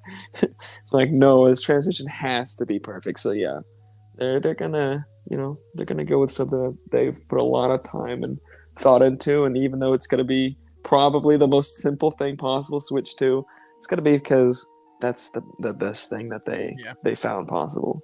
That they came up with. They're taking their time, If they deem Switch 2 as the best name, they're gonna use Switch 2 or whatever they focus test, like crazy. Sure. Thank you for those super chats. Got a couple more. Computer Dog, thank you. Do you expect improved online communications on the Switch 2, or maybe a new feature in the spirit of Street Pass or Pick a Chat for local connectivity? I would hope for a much better Wi-Fi chip inside of the Switch 2. Yeah, hopefully. I mean, it would. I mean, it's got to be better. To the extent that it is, we'll see. But I would assume it's got to be a better Wi-Fi chip because it's so bad. I would just hope that they expand the software as well, though, because we don't even have voice chat or friend group chat rooms or any kind of basic features you would expect to have on a system with paid online. So yeah. Especially with us getting Call of Duty, I imagine behind closed doors, Activision's telling them listen, you need to have parties. You just need to have parties on your console. Yeah. Oh, it makes a lot of sense. I really hope Microsoft is giving them some telling them what to pointers do. on the Yeah, online. exactly. Yeah. That'd be great. No, I mean, I think it makes sense. I do have this sense that Nintendo is going to do what they're going to do with Switch 2 is to kind of have it be on par enough to where a lot of AAA third parties move over to Switch 2, right? And it's not just about getting the third parties invested, it's about getting the audience invested, right? I think now is as good of a time as any to try and bring over some of the people that are no, I'm playing on PlayStation or Xbox, right? I'm not talking about the hardcore Sony fans that play the PlayStation exclusives, right? Or the Xbox exclusives. I'm talking about the people that buy a PlayStation and all they play is Call of Duty or NBA 2K, right? Some people just like playing on PlayStation and Xbox, but don't care about any of the first party exclusives. They just hey, I want what's the best system to play my CODs or 2Ks, right? That audience. I think Nintendo has an opportunity to reach some level of parity where they can appeal to the audience, especially look at what's going on with both Xbox and PlayStation right now, where they're both they're not appeasing to the overall fan base as much as they've done in the past. So this is a good window for Nintendo to kind of steal a little bit of that. So if they come out with a high quality COD, high quality Monster Hunter, high quality other third party games, and it has the things you would expect. Not saying to do it better, but just do it fine enough, right? Give us proper voice chat natively on the console, right? Give us a way to communicate and message with our friends. Maybe it is through some sort of special new social media app that I kind of have wanted this, right? Maybe they kind of bring back Miiverse, maybe combine it with PictoChat as its own unique service that's only for Switch owners or NSO members, right? So Switch and Switch 2, and maybe they even have a dedicated app for that on your phone so you could access it there, right? That would be really cool. But don't force voice chat to be through the app. Don't do that. God. No. Just let me have it go through my headset. Let me have the game audio and the voice chat audio go through my headset. Yeah. Don't Xbox and PlayStation have Discord integration natively now? Yes. That'd be cool. I've done that. I've done some Discord stuff. Actually, I think I did it with Brandon, right? I think it's actually easier now than when we did it because I think they updated it. Since we've done it. I think you can start calls through PlayStation now. I think instead of doing it on your phone and transferring it or whatever. Yeah. So if they want to do Discord integration with Switch, if that's their answer, if they don't want to come up with their own proper version, just do Discord integration. Same difference. I'm okay with that. That would be fine. Also, yes, bring back Street Pass. That would be. I keep getting disappointed. So Street Pass would have been so good on Nintendo DS. The bigger the audience, the better Street Pass is. You know what I mean? Right? Mm-hmm. And so it's kind of okay, 3DS had half the audience. All right, whatever. Switch, huge audience, no Street Pass. Switch 2, well, maybe it ends up having half the audience as Switch. I doubt it. I don't think it's we have. It might be 70% or something, but that's still a sizable audience. The more people that play, the better it is to have Street Pass. So I hope they can bring that in. That would be cool. I would actually enjoy it sometimes because I actually do take my Switch with me. I would make me want to take my Switch with me more. I'd probably play it portably more too. Yeah. Yeah. I think Andres, we talked on the stream maybe a year ago or something about the idea of just having it in your Joy-Con or something, and just having your Joy-Con with you. Oh, yeah. And connecting it that way. That'd be kind of cool. So that would be good. Spraying around, That would be a get good around the alternative. battery Yeah. life issues. Yeah. Yeah. So having Bluetooth on console does kind of drain your battery pretty heavy. Like, what if they just make the Joy-Con essentially like a Tamagotchi or something? There's a screen in the Joy-Con. Exactly. Oh, That would be kind of crazy. Like, it's like a Poke Walker fused with a Joy-Con. And it does take Street Pass data. What if the Joy-Con has 2 screens? It's a dual screen Joy-Con. That's the dual screen gameplay experience. Yeah, there you go. yeah. You Wow. can play Hell PS games just yeah. on a single Yeah. Joy-Con. That's the big That'd be- gimmick. It sounds fun. I would Sounds like, fun. slightly more realistically, I would like them to have speakers on the controllers again. I thought that was cool back in the Wii and on the Wii U. Yeah, It's I mean, cool. PlayStation does it. Yeah, I've Yeah. been playing Astrobot, right? And I notice it a lot, right? I would say that of all the controller features of the PS5, that's probably the most useless. Like, It probably, yeah. I'm not saying that it's not nice. I would it like is to have a additive, mic, but though. I don't know. Like, I don't know if like it's the like, fact that they have the mic and the speaker, though, so you can use voice chat with just the controller, no headset. Yeah. That is super nice. yeah, it's okay. It works pretty well. Like the quality of the mic's good. I always use a headset anyway, but I Yeah. think it's because the audio, like I guess it records your voice well, but the audio for me is always, at least with the one friend I played with, we played Elden Ring. It could have been a him issue, but I kind of just preferred having the headset on. It was always more clear. But maybe it has worked though. It does get the job done. Right. I'm sure a headset is definitely better, but yeah, in a pinch. But I'm just thinking about, like, if there are things that we have to cut so we can have analog triggers and those scroll wheel shoulder buttons, I will cut the voice chat. Like, just give me an audio jack for headset, right? And Fair I enough. don't need a speaker on the controller. Like, if you can fit that in there, sure. I don't need it. Yeah, it'd just be nice. It is nice. I agree with you there. All right, we're almost caught up with the super chats here. Taker610, thank you for the super chat. What if Echoes of Wisdom is a follow-up to Link's Awakening with the entire game being Link's stream once again? People would be mad. I have my own perspective on that. Like, Zelda's dream. I'll tell you this. I don't like that motif of stories where all these things happen. It turns out it was just a dream or in their head. Yeah. I kind of hate that. Yeah, I don't like that. That said, at the end of Link's Awakening, you do see signs that your adventure was real. It just essentially took place. Maybe it took place like in your dream, but it was still real. That's how I interpreted it. It's just a different realm essentially. The dream world. Yeah. Now, Very serious lucid dream. something like that. Yeah. That most lucid dream that possible. freed the windfish, right, and changed your second girlfriend into a seagull. But I would say that I don't think Echoes of Wisdom's a dream, but that would be I can see how that would definitely freak people out. It's like, no, none of this is real. Zelda never had her own adventure. I don't think they're gonna do that. would suck. I think it's not gonna be a dream. It's gonna be, this is just what happened. So Retro Duck here. Thank you for the super chat. Thoughts on Switch 2 games supporting HDR? I don't that- see why not. Doesn't PS4 support each HDR?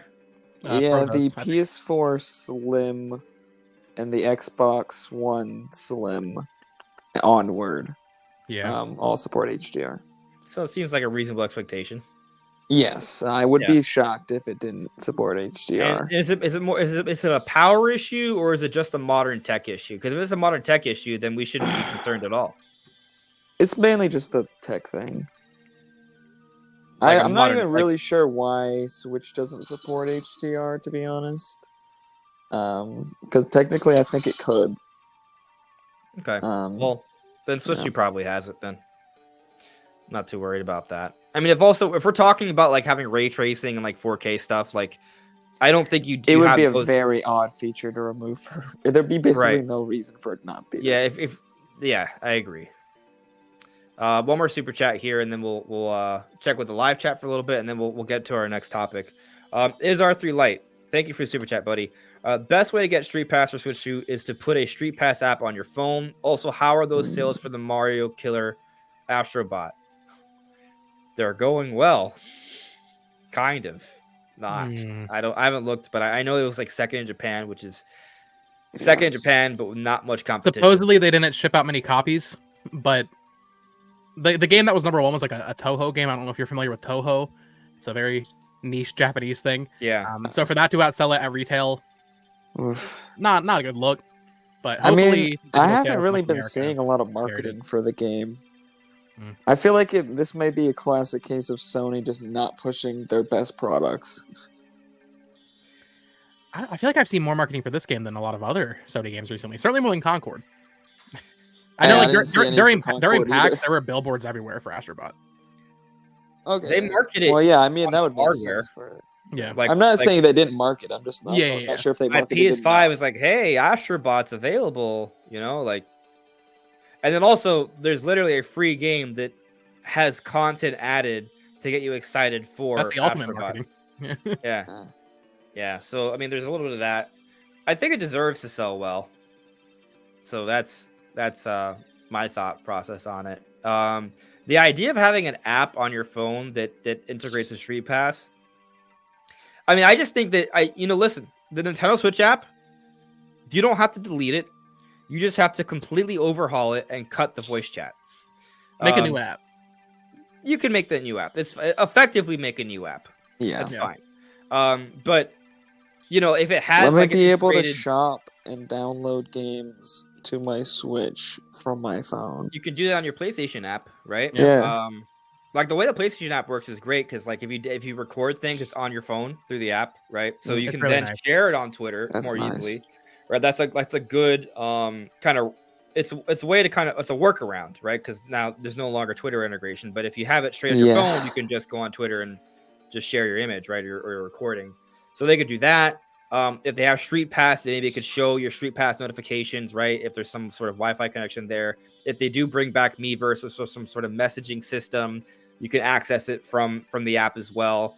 Online friends, like you could see all that stuff. Downloads, yeah, access the eShop. Like I think there's actually a lot of things they could put into one app that would be really cool. Yeah. Yeah, and we're on the same page there.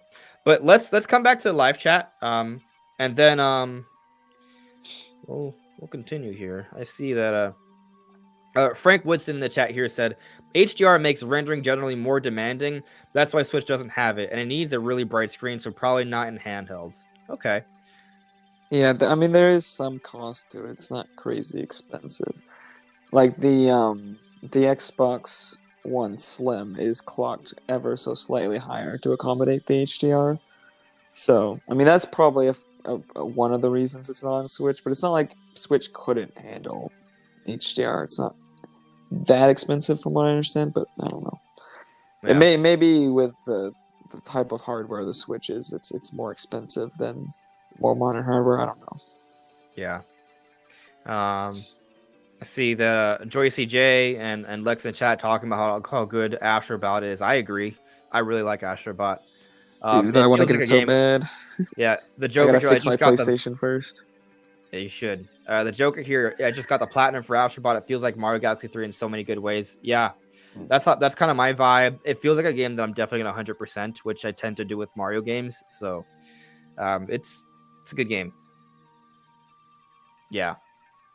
Here, Andrew Reynolds, it does almost makes me want to buy a PS5 just for Astrobot, but I am not that desperate.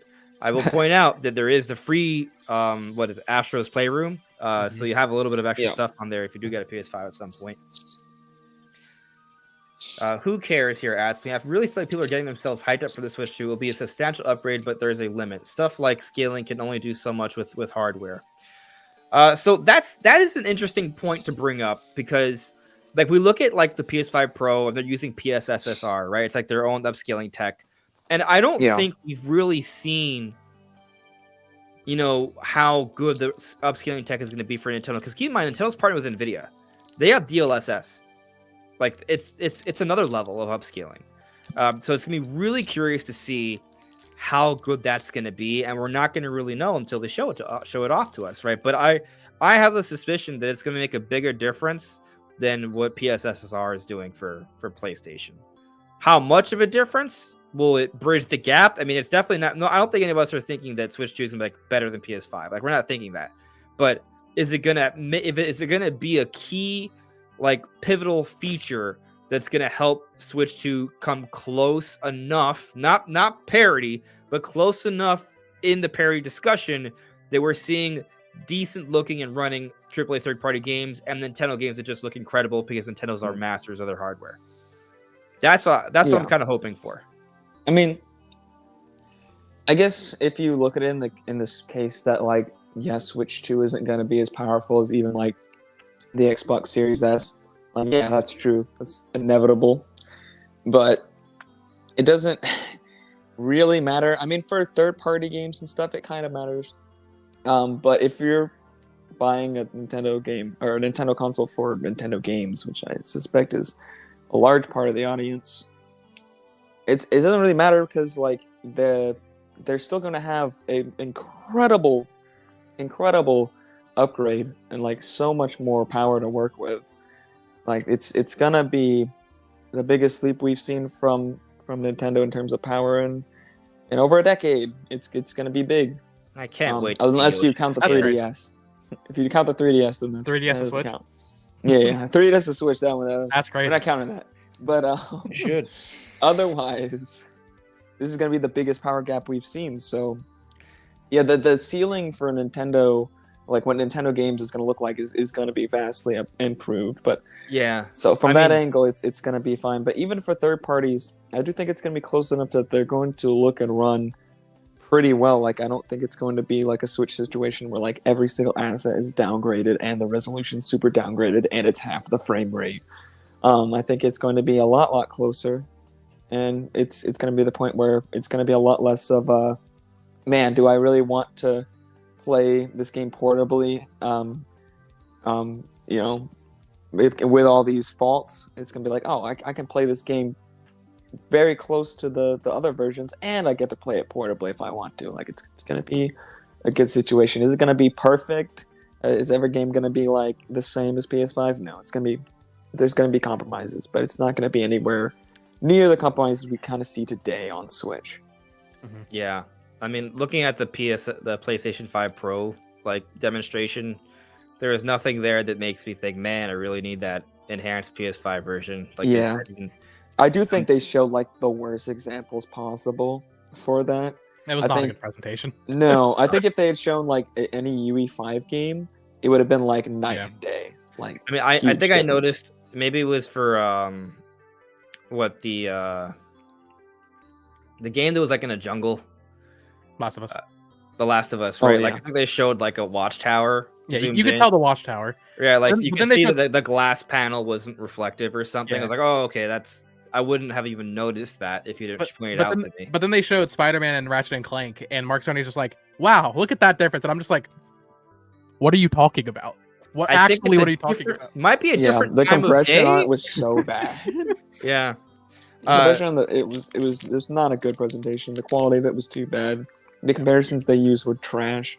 Like, I only bring that up though, right? Is because, like, I think we're getting to a point where, you know, the difference isn't going to be the kind of difference that's going to make you feel bad for playing the Switch 2 version, right? Like, the difference on Switch, like when you play Mortal Kombat or Hogwarts Legacy, makes you feel bad for playing those versions, or like Fortnite versus like the better versions on the more powerful platforms. Yeah, I don't think we're going to feel that really as much on Switch 2, you know? So I think that's the difference. Like, basically, if you're going to play the game without doing a side-by-side and you don't notice, that's a good thing. And maybe that's what they can hit. Like, and it kind of goes back to what I was saying earlier. Like, if they show Monster Hunter Wilds and Call of Duty running well on Switch 2, it's kind of like game over.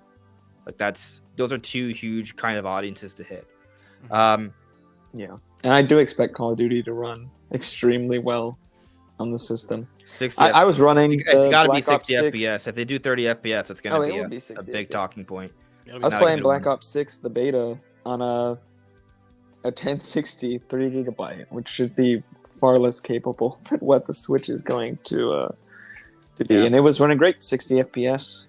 Yeah. 1080p. I watched a video yesterday about the base Xbox One version of the beta, and I was like, I mean, yeah, you can tell it looks a little worse, but like, it's still running great. And with the LSS on Switch 2, like, it's no issue. Yeah, I think the version's gonna be really good. Now, one thing I will say is if people are expecting a ton of 4K third-party games on Switch, I'd be shocked. Maybe indie games. Yeah, I think maybe 1440p might be a more common target, even with DLSS, just because with DLSS the end resolution you're going for does very much determine how expensive it is. I do have a prediction for one first-party Nintendo game that will be running at 4K 60. Mario Kart? No. Okay, because I would kind of expect that one. I think Mario Kart actually is a good call. Yeah. I mean, I'm not saying it won't, but I wouldn't be Right, surprised. right. But if they do, what's yours? I wouldn't be surprised to do like 1440 60 on Mario Kart because of, especially you're gonna do split screen, right? And like, Oh yeah, definitely the doing maps are split bigger screen, and I stuff, expect right? that. Smash Brothers. Smash Bros to Ooh. me is like, Oh, yeah, is like yeah. kind of Right. guaranteed.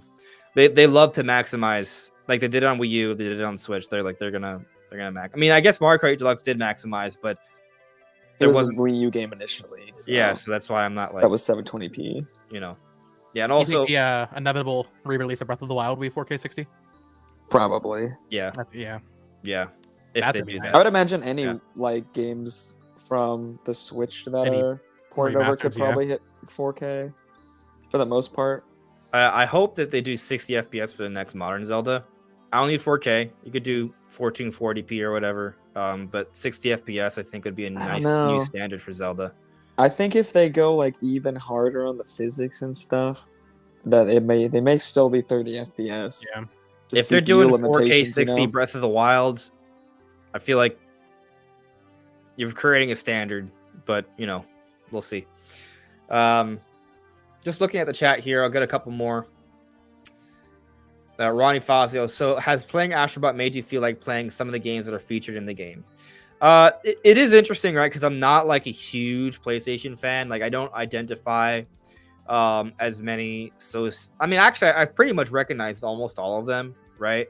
And I've been playing on PlayStation for a little bit. I don't play as much as on my Switch, so I don't enjoy as many. But like, for example, when I saw the Shadow of the Colossus characters, I was like, oh, that's really cool, right? And I was actually, and they actually gave us like a Shadow of the Colossus like boss fight in that level. It was like the pirate level. And I thought that was a really cool reference. Like, so I do, I at least recognize other ones. And so, you know, I've appreciated that. Now, does it make me like want to play them?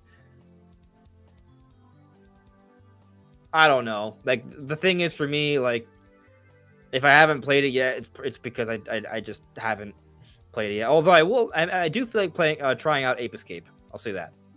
I feel like playing Ape Escape, and I haven't played all of Astrobot yet. Right? I'm still relatively early, so maybe there'll be more. But Ape Escape I might give a whirl just because it's a game that I knew about as a kid, but I never actually played it myself because I didn't have a PlayStation. You ever played Ratchet and Clank? I like You no. You gotta. You Ripped got apart. it, bro. Just get ripped apart. Yeah. The reason why I Yes. didn't say like just One of the no, best series. No, in the gaming. reason why I didn't say Fine, straight up period. because I So good. technically have played it, but when I say technically, I mean like I was at a friend's house like once or twice and just held the controller for a couple of minutes, right? Like not like owned the game, started a file, and you know Yeah. actually. I think you would really Yeah. enjoy any game in that series. Yeah, it's on my to-do list. At least I do want to play the new one because it looks awesome. Yeah, you So, can start with a new one. You can start with any of them. Yeah. I would Yeah. start with the new one that's most accessible to you. I would play a Bloodborne too if that ever happened. Yeah. And I did enjoy God of War. I didn't finish it because I borrowed it. That's and another didn't one let I me gotta. finish it. Man, there's so many PlayStation games actually. Yeah, I really and wanna I have been play. thinking about restarting Horizon. It was fun for some reason. The story didn't suck me in. I didn't like I think the the beginning world of just it. didn't really suck me in. The combat's amazing though. Yes, so combat's that great. part I like. So maybe I'll give it another whirl. I'll think less about like doing every side quest and more about just like blitzing to fight all the bosses. Yeah. Because that part is super cool. As pie pilled, I'm worried about Mario going open world. Do you want Mario to go open world or stay linear? I mean, So I really like the format to have in Odyssey. Yeah. And I wouldn't mind it if they made the worlds felt even more interconnected, like you actually like go from one point to another. It is interesting that we're talking about Astrobot now, which feels very Galaxy, right, where it's point A to B, and those are fun. But I do like being able to explore these worlds, right? Like Astrobot has some beautiful looking worlds. Like I really like the themes of them, but they're really short, small, bite-sized levels. And I don't know if they expand. I know there's like a hub area they can explore a little bit more. I have done that, but I do like exploring. Like that is one of my favorite parts in games. So I want a Mario game where you can explore. And remember in Galaxy, while I love Galaxy, and Galaxy has definitely aged relatively well, one of the biggest issues I had with Galaxy was the limited camera, right? And the limited amount of exploration. I wanted more. And I feel the same way about 3D World. Like I like 3D World, but the limited exploration was kind of like a little asterisk for me, right? Odyssey, on the other hand, kind of gave it all to me. I do, if I have a critique about Odyssey, which I don't really, I do like the A to B levels, especially the really challenging ones. Maybe incorporate more of those, so there is a little bit more of that Galaxy DNA in there, but still but they're like they're alternate little realms you find within these open sandbox environments. But that's also not necessarily open world either, right? So I don't want like Mario Breath of the Wild. I don't want that. No, I think I don't want them to sacrifice the creativity and variety of environments for open world either. No. Like just having like a few different really big biomes. Maybe I would rather smaller, have more denser open smaller world. ones. But only open world in terms of exploration, not like Bowser's Fury is really cool because I you could kind see of have something to more like expand the map. Xenoblade where it's like open, but you still go like linearly through the worlds. Yeah. Yeah, and I'm okay with some branching paths, but not just straight up do whatever you want the entire time. So I think there could be a little bit of that, but not fully. But let's talk about another interesting topic, and that is this supposed Chinese factory leak. So something interesting, right?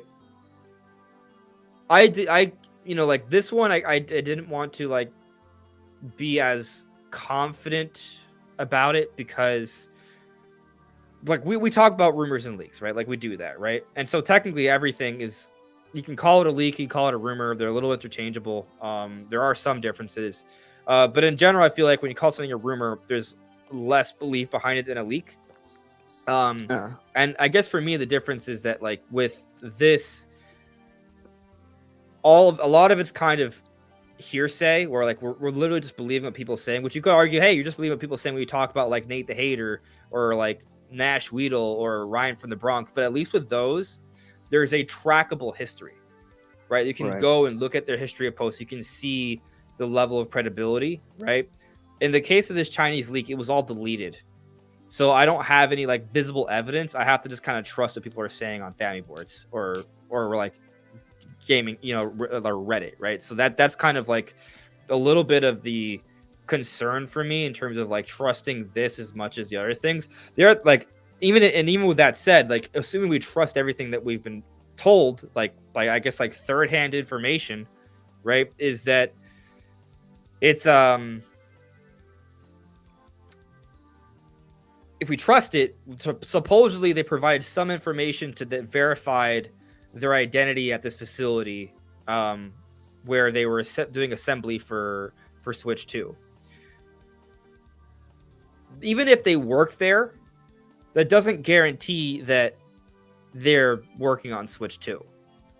So it's not like they have a photo of Switch 2 with like a serial number. Right. So like my point is that like for example, like if I have to rank this in terms of belief, it's well under anything I might hear from Nate the Hate or Midori, right? Like it's way under that. But the fact that supposedly they provided some documentation to show that they did work at this facility and that the moderators felt that they needed to delete everything, there's a fear there, right? That doesn't guarantee that it's real, but at the chance it is real, it adds something to it. And all of it that was said is plausible. So for those that aren't familiar with the story, and Bo, Brandon, feel to add in other things that have been made public, right, outside of certain forums, right? But Hmm. from what I just off the top of my head, right, supposedly it has a logo that is straight up just a Switch logo, but with a 2 next to it, and it's more pronounced. It's bigger. So that basically, if this is true, it basically tells us this system is called Switch 2. It has black and white Joy-Cons. How exactly they're black and white, we're unsure, but they're black and white. It is big, a little bit bigger than the Switch. There is the panel in the back of the kickstand. It's similar to the OLED, except it's a little bit thinner. So it's like hollowed out. So some people have talked about how you might be able to even use it as like a handle, kind of like a GameCube, but it also can still function as a kickstand. And I mean, the other big thing is that if this is true, then it means that they're already going into mass manufacturing. This one person supposedly is doing 1,000 a day. This one person. Right. Well, on an assembly line, right? So on the assembly line, however many people on this assembly line, so 1,000 units on that entire line, which is still a lot. And if they are manufacturing, it's not enough to. If that's the only thing, then makes no sense because in 6 months it would only be 180,000. So right. I'm not saying this is the only thing. I'm just saying it's not just one person is making 1,000 units a day by himself.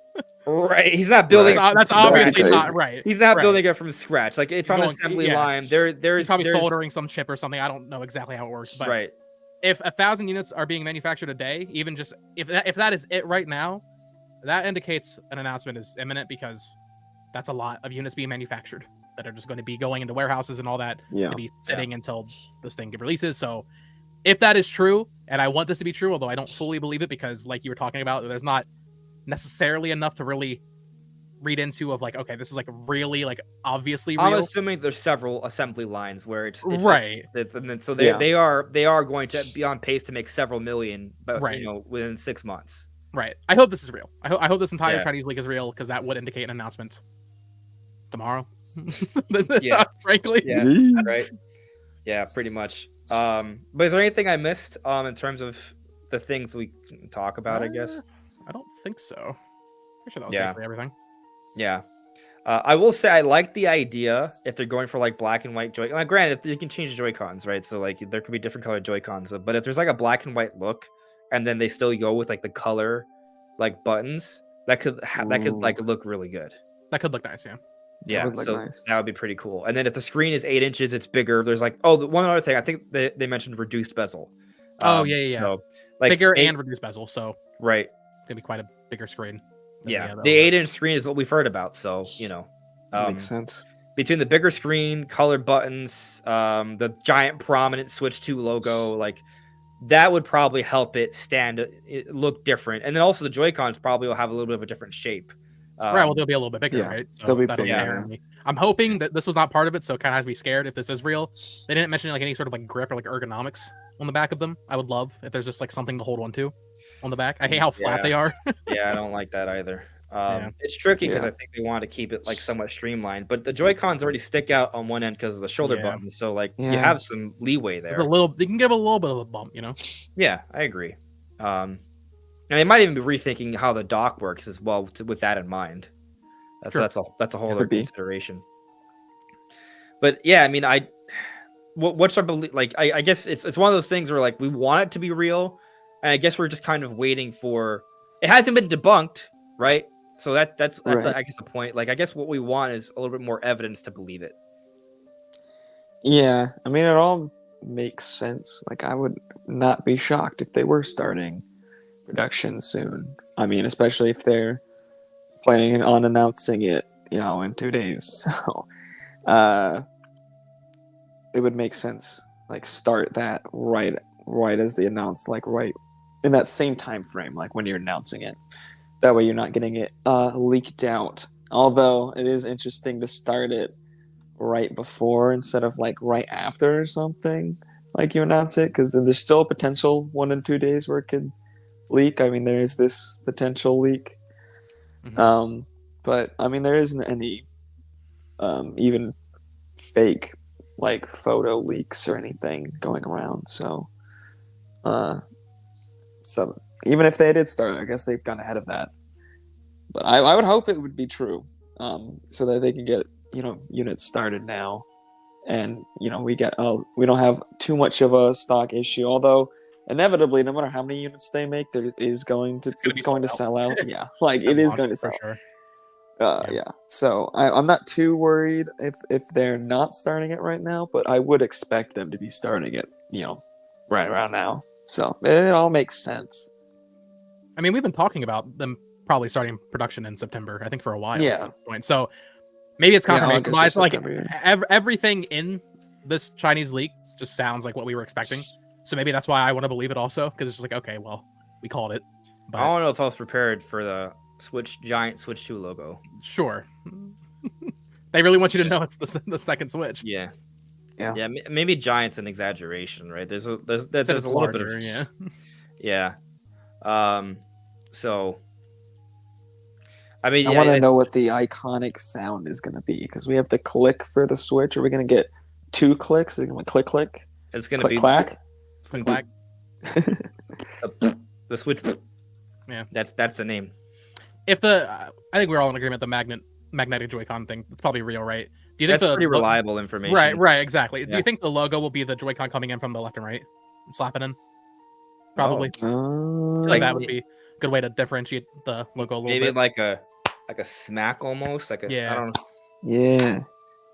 I don't know. I do kind of feel like they're gonna have like something that maybe 2 sounds a little noises, electric. though. I don't know. So maybe they have like the Static left in one there. come in a little bit closer, or Maybe like a sooner. clang because it's Mhm. metal. Something. I don't know. I mean, it's gonna be interesting. Like I don't know like how they're gonna do it. Like what if they don't even something to maybe that we can speak a little bit on is the awkwardness of the dock. Like, listen, I think a lot of gaming systems are awkward for one reason or another. Like when I talk about this, I'm thinking about like how not only how does it look, but how does it fit in someone's living room, right? Like for example, let's go back to the Nintendo GameCube. The Nintendo GameCube, you could argue is kind of a comfortable system, not that big, right? Had a nice handle, but also was kind of tall, right?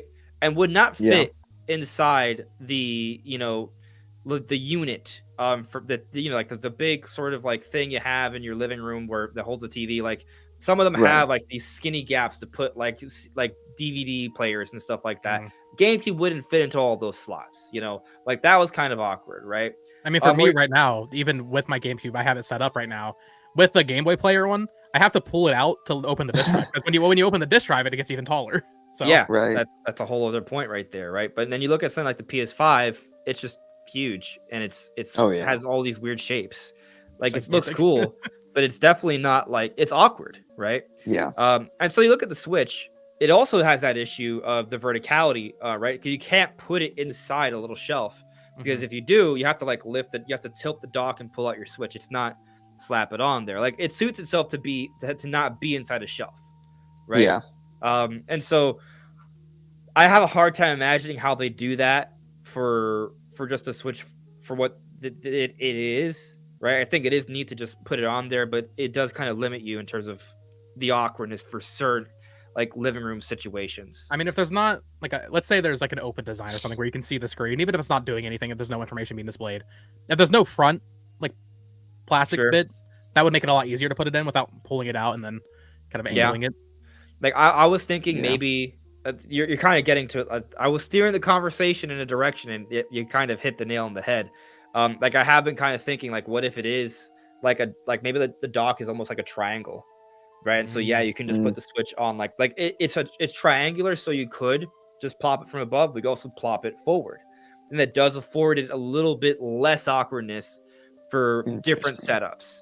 And you mentioned it, but not mentioned it, right? Like you said, it doesn't have to have it, but like if it's open like that, that would actually afford it to be kind of like a screen that could share some occasional information. Like if you have like something I don't like is seeing notifications in any of my games when I'm playing because it literally takes away from the immersion. Now, and that's usually by default, right? Like I think you can usually turn them off, but I always forget to. Yeah. I probably should just turn them off. But what I would prefer is to see them in a way that doesn't take away from my immersion. So if it's on the Switch that's away from the TV screen and it's like a subtle little thing that pops up, if I'm looking for it, it's there, but it's not on the screen, that would be just like a nice little thing. I feel like that might be more immersion breaking though, because at that point, like a whole other screen is like having some activity, so your eyes are going to be drawn to it no matter what. Because assuming your TV center is set up that way. Like my Switch is below my TV right now. Okay. If there's some activity right below it, my eyes are probably going to be drawn to it. Potentially, yeah. It just depends. I see what you're saying. I mean, but I'm not thinking like the whole screen lights up. I'm talking about like it's all black, but you just see like a little. You might see like a little dot, like a little blinking dot, like something subtle. I mean, like the Wii U did that. The gamepad would blink. Oh, sure. It's like a little light. Okay, I was thinking like sure. Yeah. I'm just saying there's a little bit. I mean, technically the Switch has a little bit of screen space, and I think it can technically tell you things. You can see the battery. Yeah, they didn't do much with it, but they had the option to. I think actually even the right Joy-Con has an LED that they rarely use, and also on the Pro Controller there's an LED light. They just like if you like plug it in to Steam or something, it lights up. Yeah, it does. It does. Yeah. So that'd be neat. So I don't know, but we're just spitballing here. So yeah. Is there anything else that we should talk about in regards to all this Switch 2 craziness? Because we could talk about how convinced or not convinced we are that this is happening, but the fact of the matter is, like, if it's not tomorrow, it's not tomorrow. That's it. I hope it's tomorrow. We hope, right? Ryan from the Bronx did just tweet out, "I've got one more in me." Don't know what that means. What does that mean? I don't know. Does that mean I assume he's gonna be leaking one more thing. I have no. Oh, idea. Okay. There's a little bit more context here. Oh, was there? Okay, someone tagged me in it. I didn't. All right, so I'm gonna share this. Right, because I'm a basketball fan. Okay, see, I don't. You're right. I don't watch basketball. It's not a lot. It's just a little bit. If you read it, you probably figure it out. So he shared this image of Vince Carter, right? And Vince Carter is kind of famous for playing for a really long time, right? And here it says, "I got one more in me." Vince Carter on returning for his 22nd season, which is insane, right? Dude played into his 40s. So I guess the reason why it matters a little bit, right? So if you just say, "I got one more in me," that can maybe mean you got one more leak. But what this is implying, he's got one more run, right? Because he's talking about Vince Carter going for a whole other season, right? So this is another run. He's got another run going before he's taken down again, apparently. So that is interesting. It doesn't really tell us anything in terms of new information, but he's saying that he's going to give. It tells us there might be some more activity here soon from Mr. Ryan from the Bronx. Yeah. That's pretty much it. So we'll keep our eyes peeled there. But you know what? I think it approaches is correct though. I think we've reached that point in the conversation where we got to talk about the most important topic. It approaches said, "Let's talk about Star Fox now, Andre." I agree. Let's talk about Star Fox now. So in my predictions, right, I included some wishes, right? Also, by the way, I do recognize I did not mention Animal Crossing or Fire Emblem in my predictions. Animal Crossing, it was intentional. It was straight up because I just don't think it's coming on the first 2 years. I think it's coming out that's crazy. It might be. Well, I guess I chose Splatoon.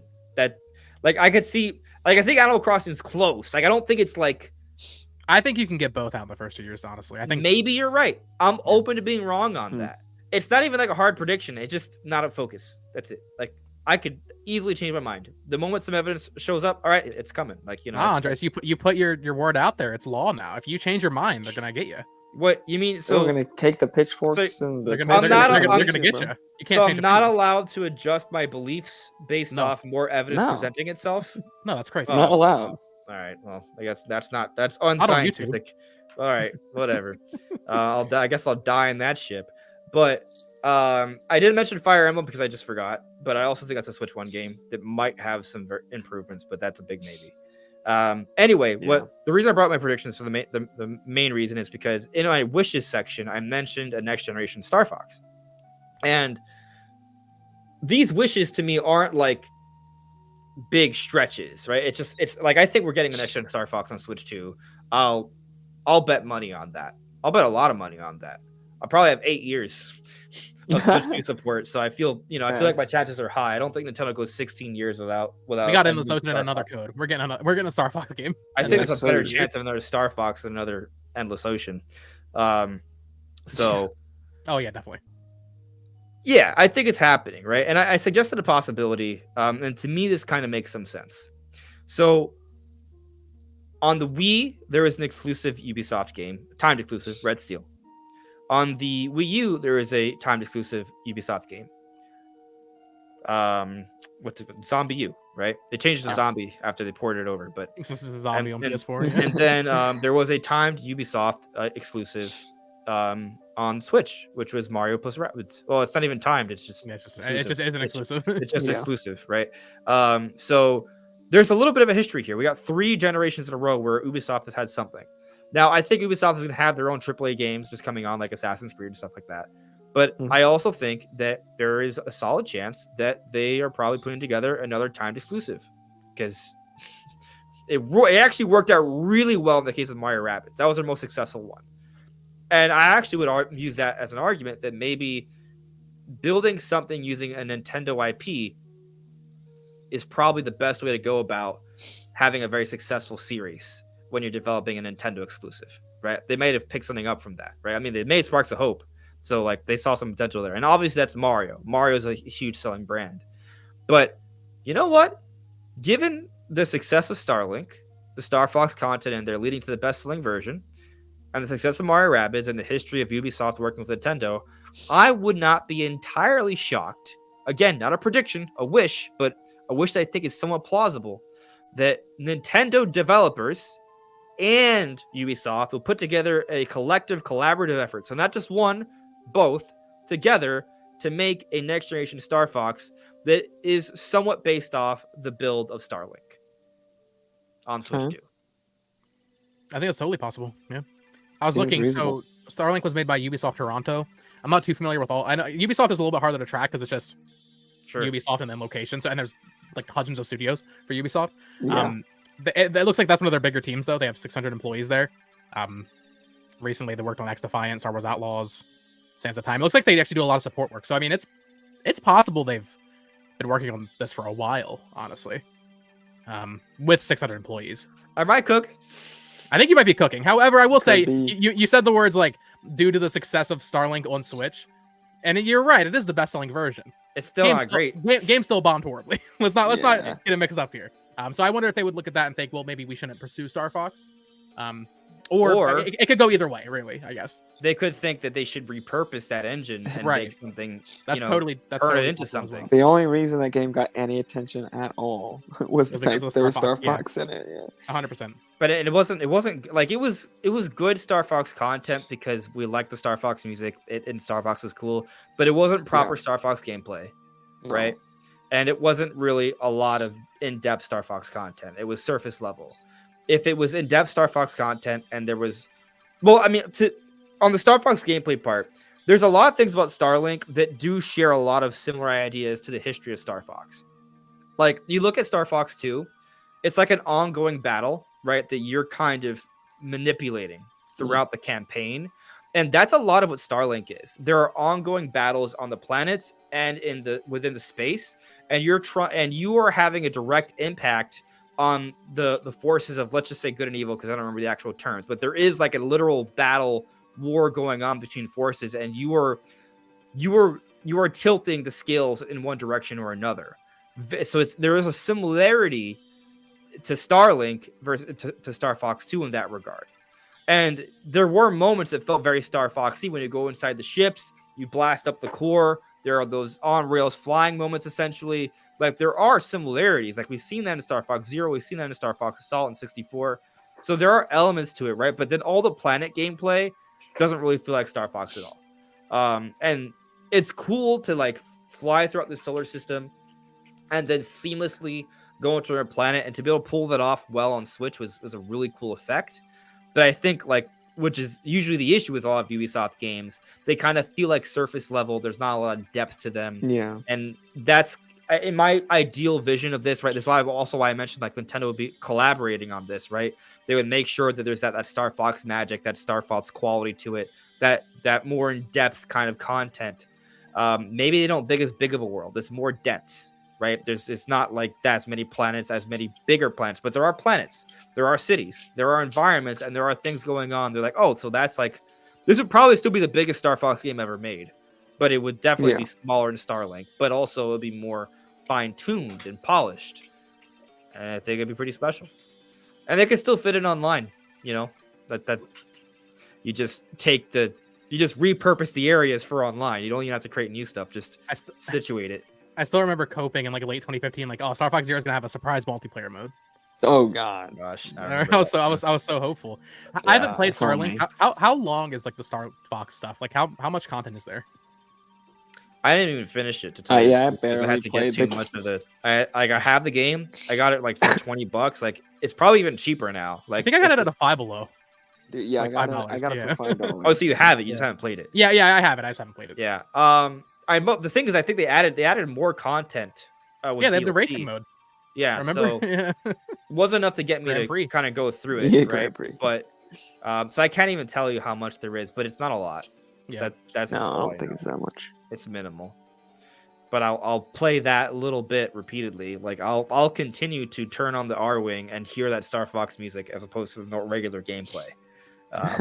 So I like seeing Fox's face as he moves around. Like it's good stuff.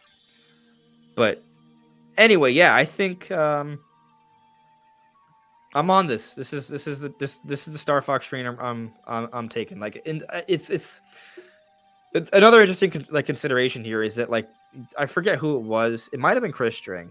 I'm not certain. Could have been someone else, but there was someone. I have to check my sources and stuff, right? But there is someone with credibility that says they heard Nintendo is speaking with different partners to create more games, like third-party partners. Like, and so we're not talking about ports. We're talking about making new games, like third-party collaborations. Mm-hmm. This would be something like that. So Nintendo already works with Ubisoft, right? So maybe wouldn't be one of them, but you know, there could be other games like this. Like you think back to like the GameCube days and the partnership Nintendo had with Sega and how they did SRGX. Like, I mean, actually, even with Star Fox, Namco, you know, made Star Fox Assault. Like, I think for some of the lesser used Nintendo IP, Nintendo should send them over to find a partner to work with them on it. Like, you look at Mercury Steam and what they did with Metroid Dread, right? Nintendo developers worked with Mercury Steam, and they helped them maximize what they could do with a Metroid game. Or and like so with Aiding and Pikmin, seemingly being propped up to take over Pikmin. What did they do? Aiding, they did Pikmin 4. They co-developed it with EPD. Oh, I didn't hear about this. I didn't realize that. Yeah, I thought it was EPD. No, it was co-developed by another company called Aiding. They are mostly known for fighting games. Right now they're doing a Hunter fighting game. I'm now curious I'm pretty sure they also did basketball and Switch Sports, so their relationship is clearly getting stronger. I guess because I remember reading the like you know, the developer Q&As for Pikmin 4, and there wasn't maybe it wasn't that Aiding did the majority of it, but they certainly co-developed it with them. Yeah, I mean, okay, so maybe there's that, but I guess that would be a little different because Mercury Steam was definitely a primary developer for Dread, sure, right? And from what I understand, EPD was still the primary developer for Pikmin 4, but I didn't, you know, now I want to look into that more. I mean, first thing on Wikipedia, it says developers EPD Aiding. It's not like they're buried. Sure, they're prominently featured on there. Well, either way, though, to your point, like even having some co-development like that can lead to something. Or like, what if they're making the Pikmin spin-off that's rumored, for example? That could be. I mean, I think it'd be likely they're just making the next Pikmin game by themselves after getting experience with Pikmin 4. Possibly. See, that I'm unsure of. That's not the same as like what happened with Mercury Steam. But hey, if they can do it, I'm all for it. I don't know. Pikmin feels like a very EPD kind of game, though. I think that's my kind of. They also ported Pikmin 3 to Switch. Okay. All right. So I would say they're substantially involved with Pikmin at this point. Yeah. All right, and they did have the epilogue with Olimar. And then once again, yes, just to make sure it's right, they did do basketball for Switch Sports. Specifically, just basketball. So that's now a little weird.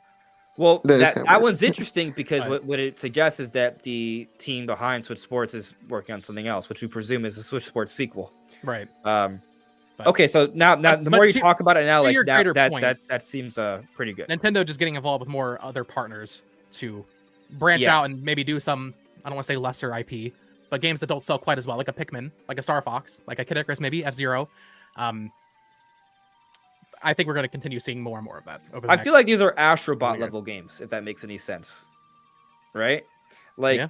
they have enough resources to be a game that feels ambitious and review really well and reach a large audience on Nintendo, right? But they're not going to be giant, massive, open world games that are going to take 200 hours and take Right. 6 years to make. Right.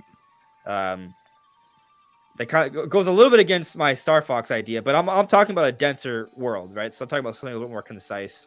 Yeah. So I don't think it's a stretch necessarily. Who cares? It used to be called AA. Yeah, I mean, maybe that's what you want to call it. I don't know what you even call Pikmin 4. Do we call Pikmin 4 a AA game? It's made by a AAA. I mean, a developer, sort of. Feels like AAA Nintendo quality to me. I don't know. Yeah, like for me, Pikmin 4. It's one of my Like, favorite Switch games. I don't look at Pikmin 4 as lesser Nintendo. Like Pikmin 4 to me is peak Nintendo. Yeah. You know? Yeah. So, but I guess when you look at I guess that's the weird thing. Like sometimes, like budget doesn't necessarily dictate quality, right? Because No. a lot of it comes down to just like what you're aiming for, right? Like you could say, for Right. example, like Majora's Mask didn't have as much budget as Ocarina of Time, right? But they had a really good idea and they executed it. So, and they made one of the best Zelda games. Yeah. Yeah. Yeah. But I don't know if there's anything you guys would like to see in regards to Star Fox, but that is my vision. I would. Just... I haven't played too many Star Fox games, to be honest. One of my more blind spots, I would say, for Nintendo. I haven't played Assault. Oh, really? Adventures. I've only really played 64 and I mean, that is the best and, one and then by Zero. far. Sure. I do want to get to those GameCube games eventually, though.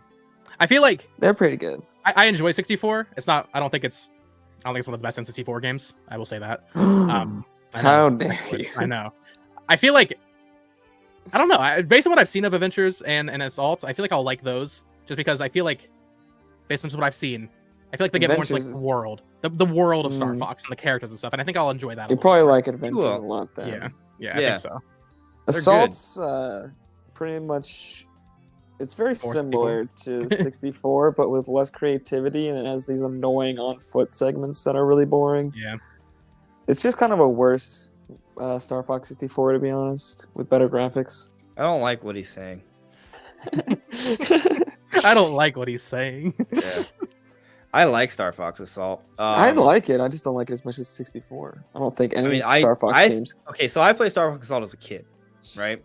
So that changes things a little bit. But as a I kid, played as a kid. I thought it was really cool that there was all the on-foot missions. Like, yeah, there were times that Yeah. the gameplay felt a little repetitive, but as a kid, you don't care as much. And some of it, I think, was just kind of like challenge. I don't know. Star Fox Assault does flesh out the world more, right? Like, you get to visit Dinosaur Planet again. There are the Aporoids. Like, it's to me, it's cool. That said, and also the multiplayer was good. Like, you just needed people to play with, Multiplayer which was is good. usually the issue. Like, I think a Star Fox Assault remaster would do really well because they could probably fix up some of the issues that people have with like the on-foot missions with just some minor quality of life updates, upscale the visuals. It's cell shaded, right? So it probably age pretty well. And you just make the multiplayer online, like it would do. Bo would probably love it. He'd become a Star Fox lover after that. Star Fox Adventures is just a whole other beast, but it's a great game. It's just maybe not what people are expecting of Star Fox. Very different. Yeah, I would like to see Star Fox with some like RPG elements or something. Not like super heavy RPG. Imagine but a I would Star like Fox to have Adventures some. 2, like a modern Star Fox Adventure sequel. I could see them doing like a few little enhancements. What's that? There's this game that was made.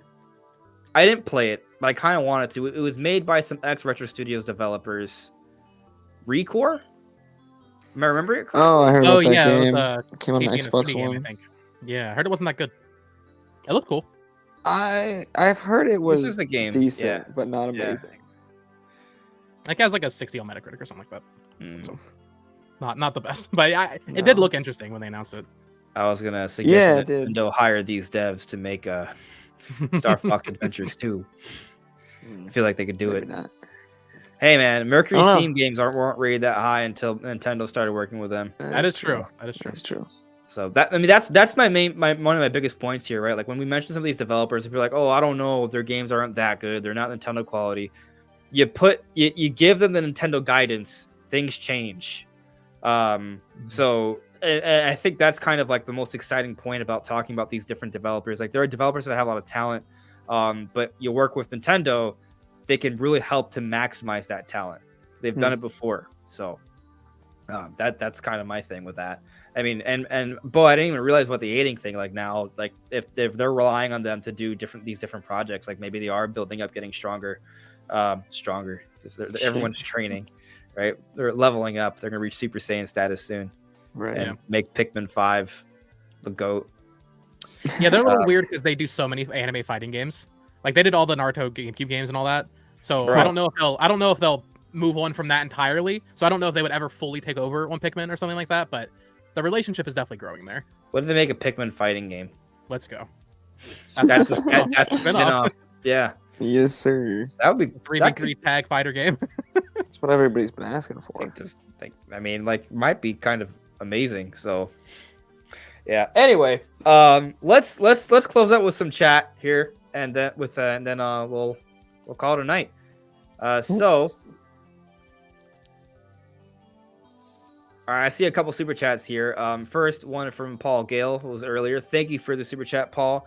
Paul says, "Do a barrel roll. Looking forward to your Star Fox talk."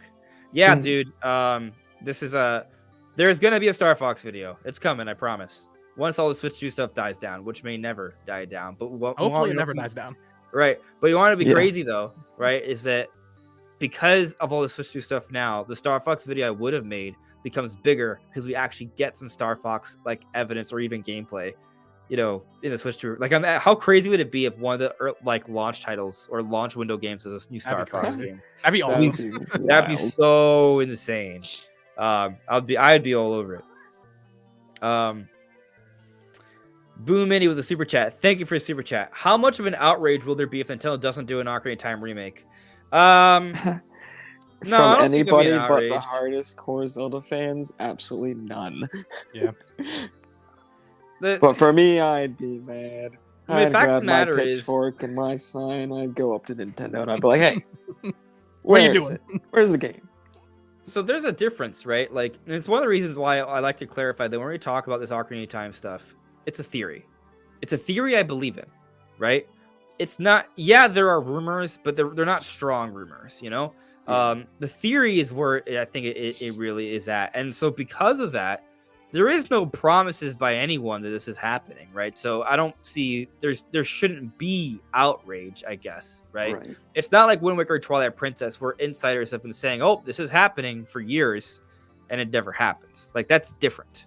That said, I think Ocarina of Time remake is definitely every few months. I feel like there's another thing that pops up that's like, yeah, like this is kind of weird. Like, I mean, last week we were talking about all the different references in Echoes of Wisdom. Like, at this point, Oh yeah, the treasure chest. Yeah. it's just getting kind of Yeah. obnoxious how many, like, how the attention to detail that they actually use, like the 3DS version of it, which is interesting they would do that. They could have picked any chess design, but they went specifically back to the most modern version of Ocarina of Time. So it's just very curious, which, by the way, maybe we haven't gotten confirmation yet, but I think we all believe that Grezzo is the team behind Echoes of Wisdom. Yeah, seems likely. I mean, obviously, Crazy if it wasn't. I mean, we know the Zelda team has to have had some overseeing of it, but Yeah. it kind of goes back to what we were talking about earlier. Like, Nintendo devs will oversee some projects from their partners, but at this point, they trust Grezzo so much. I'm sure they had a lot of freedom. And this is their like 5th Zelda game, if you include Yeah. remasters. So they know what they're doing at this point. Oh, for sure. They didn't make Link Between Worlds, right? No. Ocarina of Time. Well, actually, Four Swords Anniversary on DSi was their first Zelda game, I believe. And then it was Ocarina 3D, Majora 3D, Triforce Heroes, and Link's Triforce. Awakening. And then now, Exo Wisdom. Assuming it's them, but I would be very shocked if it's not. I mean, it's using the same, like... Yeah, it'd be really weird. Something bad must have happened. If it's not Grezzo, there was a falling out that happened. Yeah. Yeah. So... Yeah, I don't think there's going to be an outrage. I think because also like we're not even talking about this being like imminent, right? This is, I think it's 2026. Yeah, I mean maybe 20. I don't think it's 2027. I think the idea behind it is that we need like a proper something new Zelda. Obviously, it's a remake, so it's not new, but something visual. It's like a visually new experience early on for Switch 2. I think if we're getting to if we're talking about 2027, like that's. I guess it depends on who you think's making it. Do you assume it's EPD3? I have no idea. Yeah. Not sure. Yeah. If it's EPD3, I would assume it's closer because they would want to get it out as fast as possible so they can move on to the next new 3D Zelda. I would assume That's not it's, my issue with it's that is that like I feel like they'll be all hands on deck on the new. Maybe it's not all hands on deck. Maybe it's partial. I really don't know who would do it, especially now that we know Grezzo, or once again, assume Grezzo's doing Echoes of Wisdom. Because it could have been them, but I don't Who think made Thousand Year Door? Intelligent Systems. Okay. Oh, well, yeah. So, What's Tantalus doing? they always make Paper Mario, so that's... Tantalus, they did Luigi's Mansion. Yeah. So maybe not the Not team next in charge level of- games. Maybe not the team to put in charge of Ocarina of Time remake. Frankly. No. Maybe... that was mostly a joke, yeah. I mean, I feel like HD. I feel like it could just be a collaborative effort, you know? Like some of the Yeah, I team, do and think then it's a they find another collaborative dev. effort. The monoliths I off think- in there, yeah.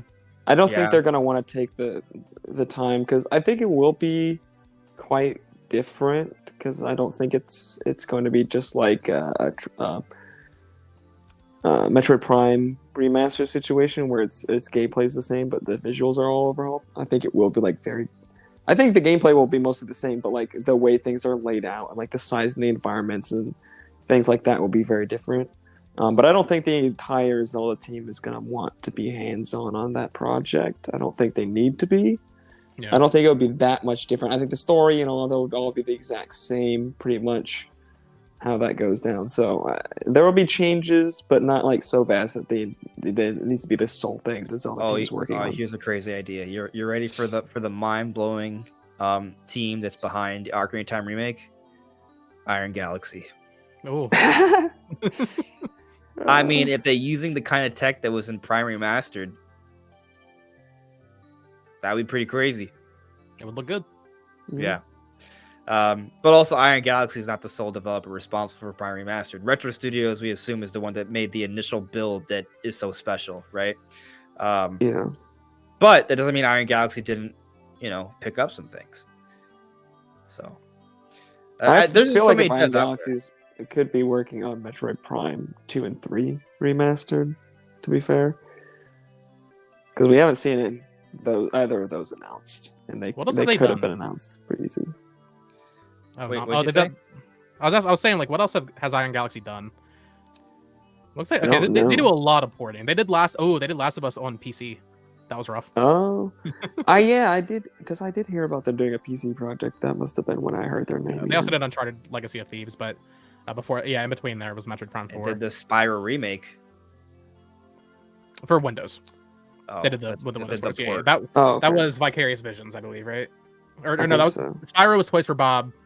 Crash Oh, was yeah. Crash was Vicarious Visions, or something like that. So wait, they made the new Killer Instinct? I'm it's on their website. Like I see original stuff. Maybe they ported it. I see Killer Instinct. That just says our original. They, our own idea. they took Oh. it over. They took it over for season 2 and 3. Oh. Okay. I forget who the original. It was Double Helix. It says here. Huh. Weird history with the studio. Yeah. Yeah. I mean, they're a support studio, right? Yeah, they made that Rumbleverse game that I think already got shut down. Yeah. All right. Well, let me get back to the chat here. So Link Exists added me earlier. What's your guys' most wanted third-party Switch 2 game or games? Well, I mean, I've talked about them already. Monster Hunter Wilds and Call Yeah. of Duty. But aside from those, Sparking Zero, please. Sparking Zero. Final Yeah. Fantasy 14. I would love having that Mm. portably. Yeah. I would say Elden Ring, but I've been playing Elden Ring on my PlayStation, so I personally don't care anymore. Yeah, But I mean, I I don't know people really would want it. care that much about third parties in general because I don't play portably. So there's not really a reason for me to ever get the Switch version or even the Switch 2 version of a game over like the PC version. Yeah. But I mainly just would like to see like tough games, even like on Switch 2. Like I want to see like a lot of Unreal Engine 5 games and see how those fare on the Switch 2 compared to like the PS5 versions, which sometimes run like 720p internally. I want to see Perfect Dark on Switch 2. I want to see basically pretty much every Microsoft game come to Switch 2, especially the Rare games, because then it's kind of like, full circle. Rare comes back to Nintendo a little bit. Obviously, Rare's not as good as it used to be, but and also it's not even Rare that's making this. I don't think. I mean, we'll right? get Sea of Thieves. I don't so. No, it's That's a Rare that's game. new studio doing Yeah, Perfect Dark. it's just a Rare IP, right? Yeah. But The initiative doing it. yeah. So I'd like to see that. Oh, Sea of Thieves would be nice. I think that's Yeah. likely. That That's one's been pretty the much be- guaranteed. That's one of the best selling games on PSN for the past like 5 months. So Yeah, I'm pretty sure the So only they'll reason it's not on prioritize Switch that. is because they didn't feel like porting the game to Switch when they were already doing it for Switch 2. Maybe. Yeah. On that note, I would also recommend Hi-Fi Rush. Be Yeah, good to that see. one I not think not will not an also be Xbox ported. property anymore, but yeah, No, it'll happen. but Yeah. it could still happen. Actually, yeah. I think it's likelier now. I mean, it was likely Yeah. to begin with, but it's gonna come. Yeah. Right. Yeah. I'm sure that, I pretty much just want every game to just Yeah. come Yeah. to Switch 2. Like that's I don't see why not. I would really. say Yakuza, but we're starting to get those next month on Switch. So Yeah. Yeah, and Yeah. the Switch version looks good. it does. That looks like a really Little good port. aliased, but otherwise very close to the versions from what I can. I haven't seen any side by sides, but from what I remember of how they look. I was I mean, surprised by how good it looked in that trailer. Yeah. Yeah. I'm gonna do a little crazy talk. If things continue in this direction, I wouldn't be entirely shocked if we do see more PlayStation games on Nintendo Well, outside of Horizon. Did you see what happened earlier this night? PS Vita exclusive Freedom Orbs, developed by Japan Studio and Dimps, got announced for Switch. That's So That's it's a Sony first party game. Oh, that is Yeah. that is pretty wild. Yeah. I don't know. It Yeah. looks like they might have sold the license to Bandai Namco or something, but that was Yeah. a Japan Studio game now coming to the Switch and PS4 and PS5, of course. Yeah. Did you see that survey where they were asking about interest and Horizon was included in that survey? I mean, if you're at Sony and if, let's say like a It was a Horizon sells Nintendo best on survey Switch- asking Nintendo fans if they would be interested in games such as Okay. Horizon. Yeah, interesting. Yeah. I mean, let's say Lego Horizon sells well. Let's say it even Yeah. maybe sells best on Switch.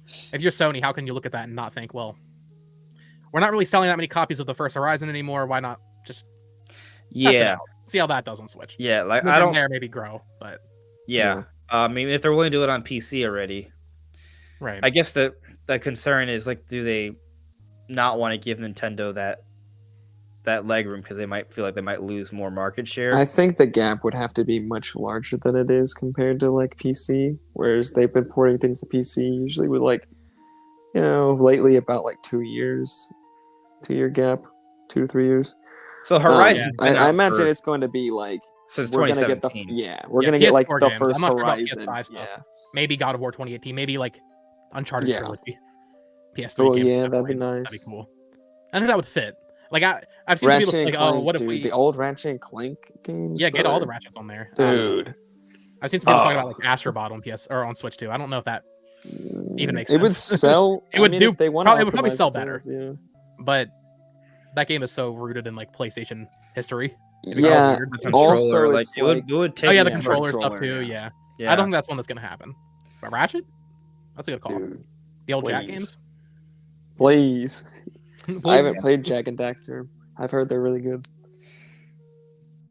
Man, what a world if that's actually what happens. Yo, Nish, quick. Why? From Software Ocarina of Time remake. Let's go. I mean, like the thing is, I Things think that will never happen. well, They don't even want to do Bloodborne. well, I feel like it's I because of Sony though, because they I- don't want to do Bloodborne. I, From what I've heard, I don't know. I'm pushing back on this. I think Nintendo and FromSoft are eventually gonna do something together. I would venture to guess, like, I mean, you look at the success of Nintendo IP, right? Like, they sell. You know, if From Software does anything Zelda on Nintendo, it's gonna sell like 10 million copies at least. Well, right. Yeah, I feel like From Software is one but- of the few developers that doesn't need to work with anybody because Elden Ring sold 30 million yeah. copies. They're on Nintendo level in terms of sales, if not higher, with their games now. So I don't think they need Nintendo. It'd be very cool. That's a great counter argument, right? And they haven't done Yeah. anything. When was the last time? Like, did they make an Xbox exclusive game, or was it just Sony? They did Demon Souls with Sony back in 2009, but that's after that. It's all been Bandai Namco. And then of course Bloodborne. Right. Yeah, Bloodborne. Bloodborne. Co-developed by a Japan studio. I think they also did a PSVR game, but that was even when Bloodborne came out. That was still before like Souls really took off the way it has now. Yeah. And now that we're in a post Elden Ring world, dude, their next game is gonna sell so well. Oh my gosh. Yeah, especially if it's Ocarina of Time remake. There you go.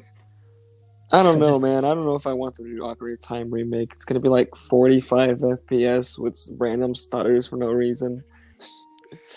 Hey, well, I'd rather them make Sekiro 2, frankly. okay. Yeah, I mean, you could there could be something there, but I'm just saying that I would if especially with Nintendo collaborating, right? Not just a collaborative effort. I think they would definitely pull it off. Actually, I mean, if it's Ocarina of Time remake, this wouldn't sell 10 million copies. This would sell 20. Yeah, I agree. Yeah, like it would. It would sell really well. And then Majora's Mask would probably be another 20 or 15. Like, Yeah, a couple million less, I'd say, but still Yeah. very high. right. And then people will be like, oh, but now you gotta do Twilight Princess, and like that would be that's.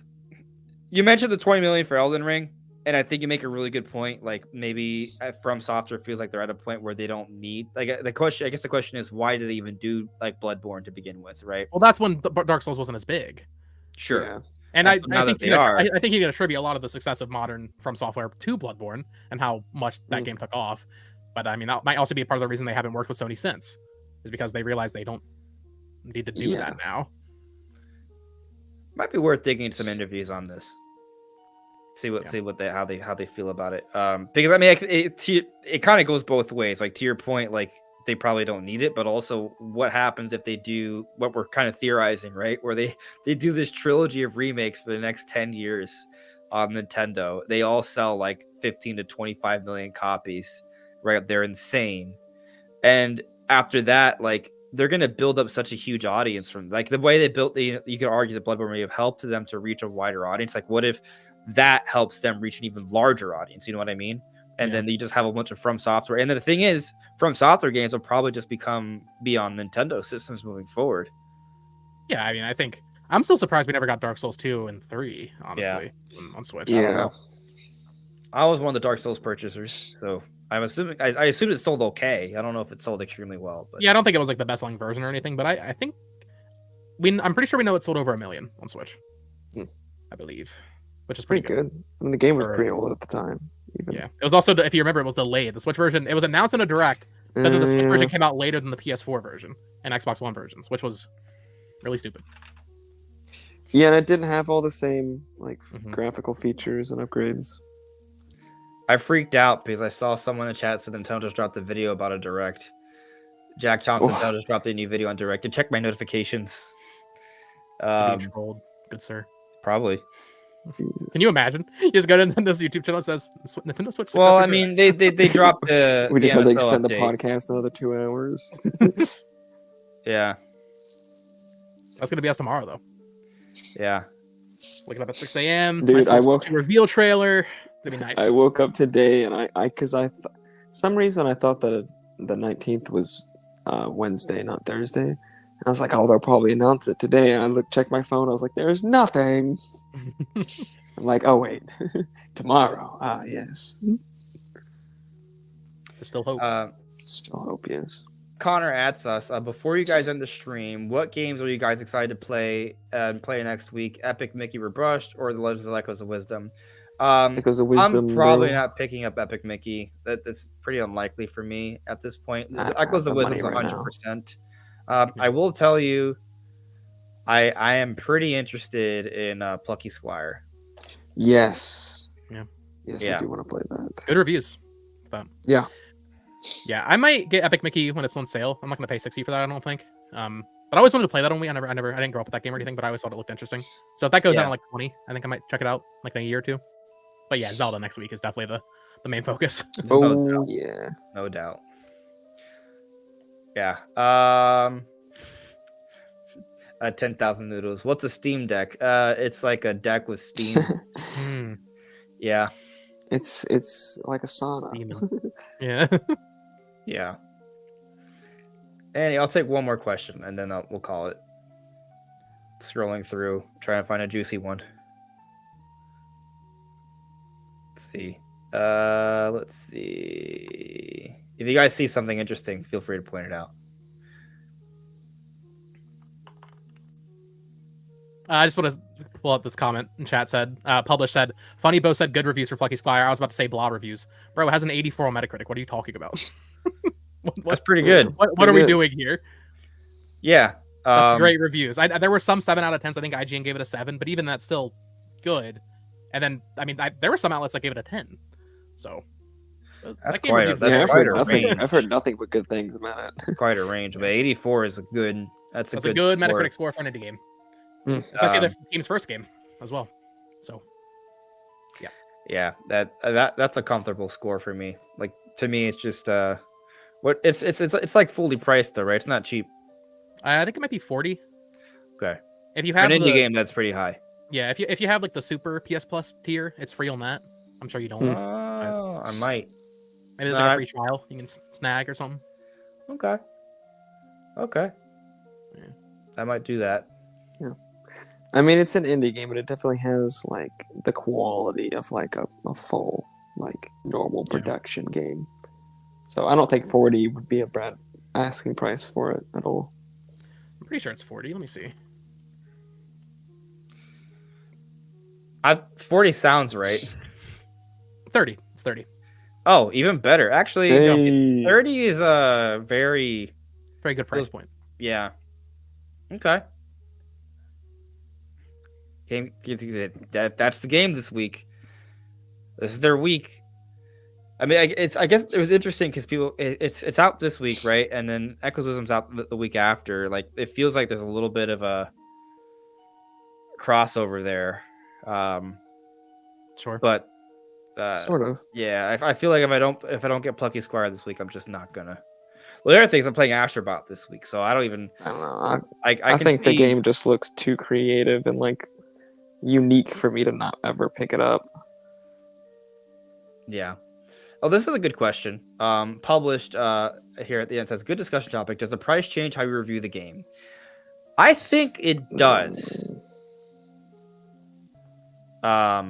You said no, Brandon. The price would not change how I reviewed a game. The price might change how I feel about it personally.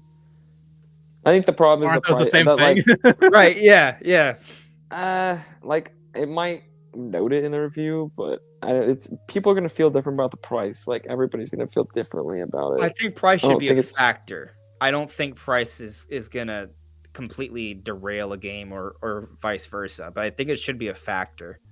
And I think you have to take that into account, right? I feel like, I don't know, like, if I had to spend $70 to play Celeste, I might not feel as highly about it as I do, because it's not a $70 game. Or a game I love is Vampire Survivors. It's a very simple game where you're just destroying mobs of enemies. That's like a $3 game, and it being $3 helped me get in. I bought it on Switch. I bought it on PlayStation because it just came out there. If that was $60, yeah, I mean, I don't know about there's certain extremes where I think that matters more, but I think in general for most games, like I wouldn't really factor the price in. I mean, games are typically standard price. Maybe that's why I like Other M so much.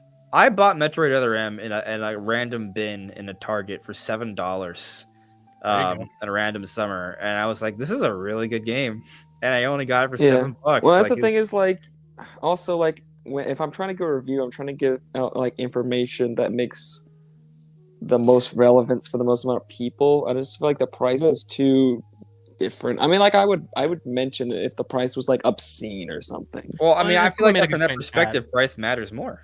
Well, someone made a good point in chat. Price does change over time for basically everything that's not a Nintendo game. So Yeah, like, you that might not want to too. harp on it too much because in the case of like Ubisoft games, for example, I mean they're $20 by Black Friday normally. Right. So It's like Maybe I too think the much, but price too can much. have an effect, but I guess it's just not like a huge thing for me. It's an interesting point, actually. For Thing a is, review price that may I'm be trying to get fluid. off, like it just doesn't seem like the most relevant thing to talk about. And I guess from that perspective, right? If a game is $3 and is really good for a $3 game, do you give it a 10 out of 10? Right? And then Right. people are like, "Oh, this is better than Tears of the Kingdom because it's a 10 out of 10." No. But I also think that this kind of brings us back to how numbers are kind of dumb for Yeah, games. Like I think you should think more about like the context is very important. yeah, like it's more about like is a game is a good execution and is a concept something you enjoy and is there and in terms of the content and what brings you back and those things you should just read about. But I guess when you see a Metacritic score, it helps you kind of get a gauge of that, right?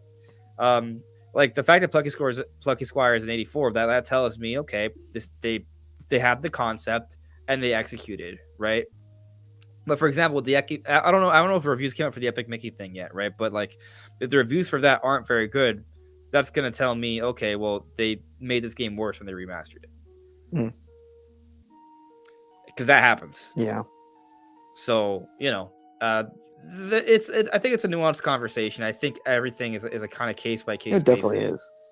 Yeah. So price should be mentioned, but maybe you don't factor into the score. It's a part of the review. It's discussed, so people who look at the review could take into account, but you don't factor into the actual numbers score. I think maybe that's a good compromise. I can concede that. But anyway, I think No, go on. What do you say? I think there are edge cases where it matters more than others. But yeah, I think it's definitely, as you said, it's a nuanced topic. It's like a case to case basis.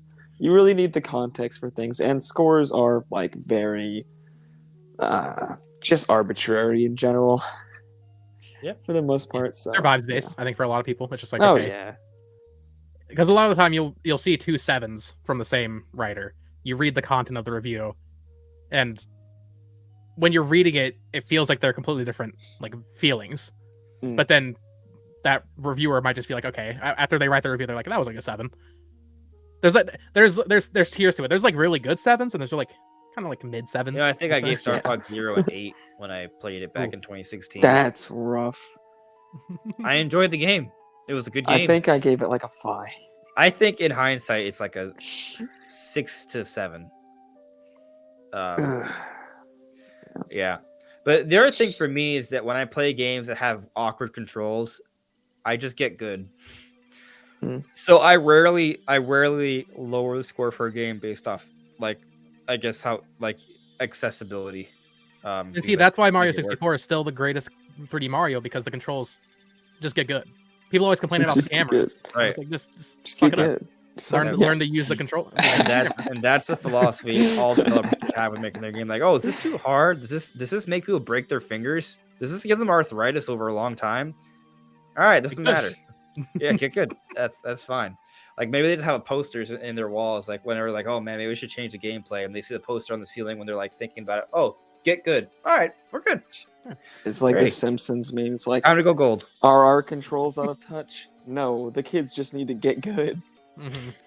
Yeah, I mean, I do the claw when I play a lot of PlayStation games, and it definitely feels unhealthy, but I do it because I need to be able to move that camera while I'm doing other things. So, anyway, I think that is it for tonight's discussion. Unless there's anything else you guys want to add. I think that's it. Yeah, I think we covered a lot, and I don't know what's going to happen tomorrow. but we'll see. There'll be hell to pay on Fingers it. crossed.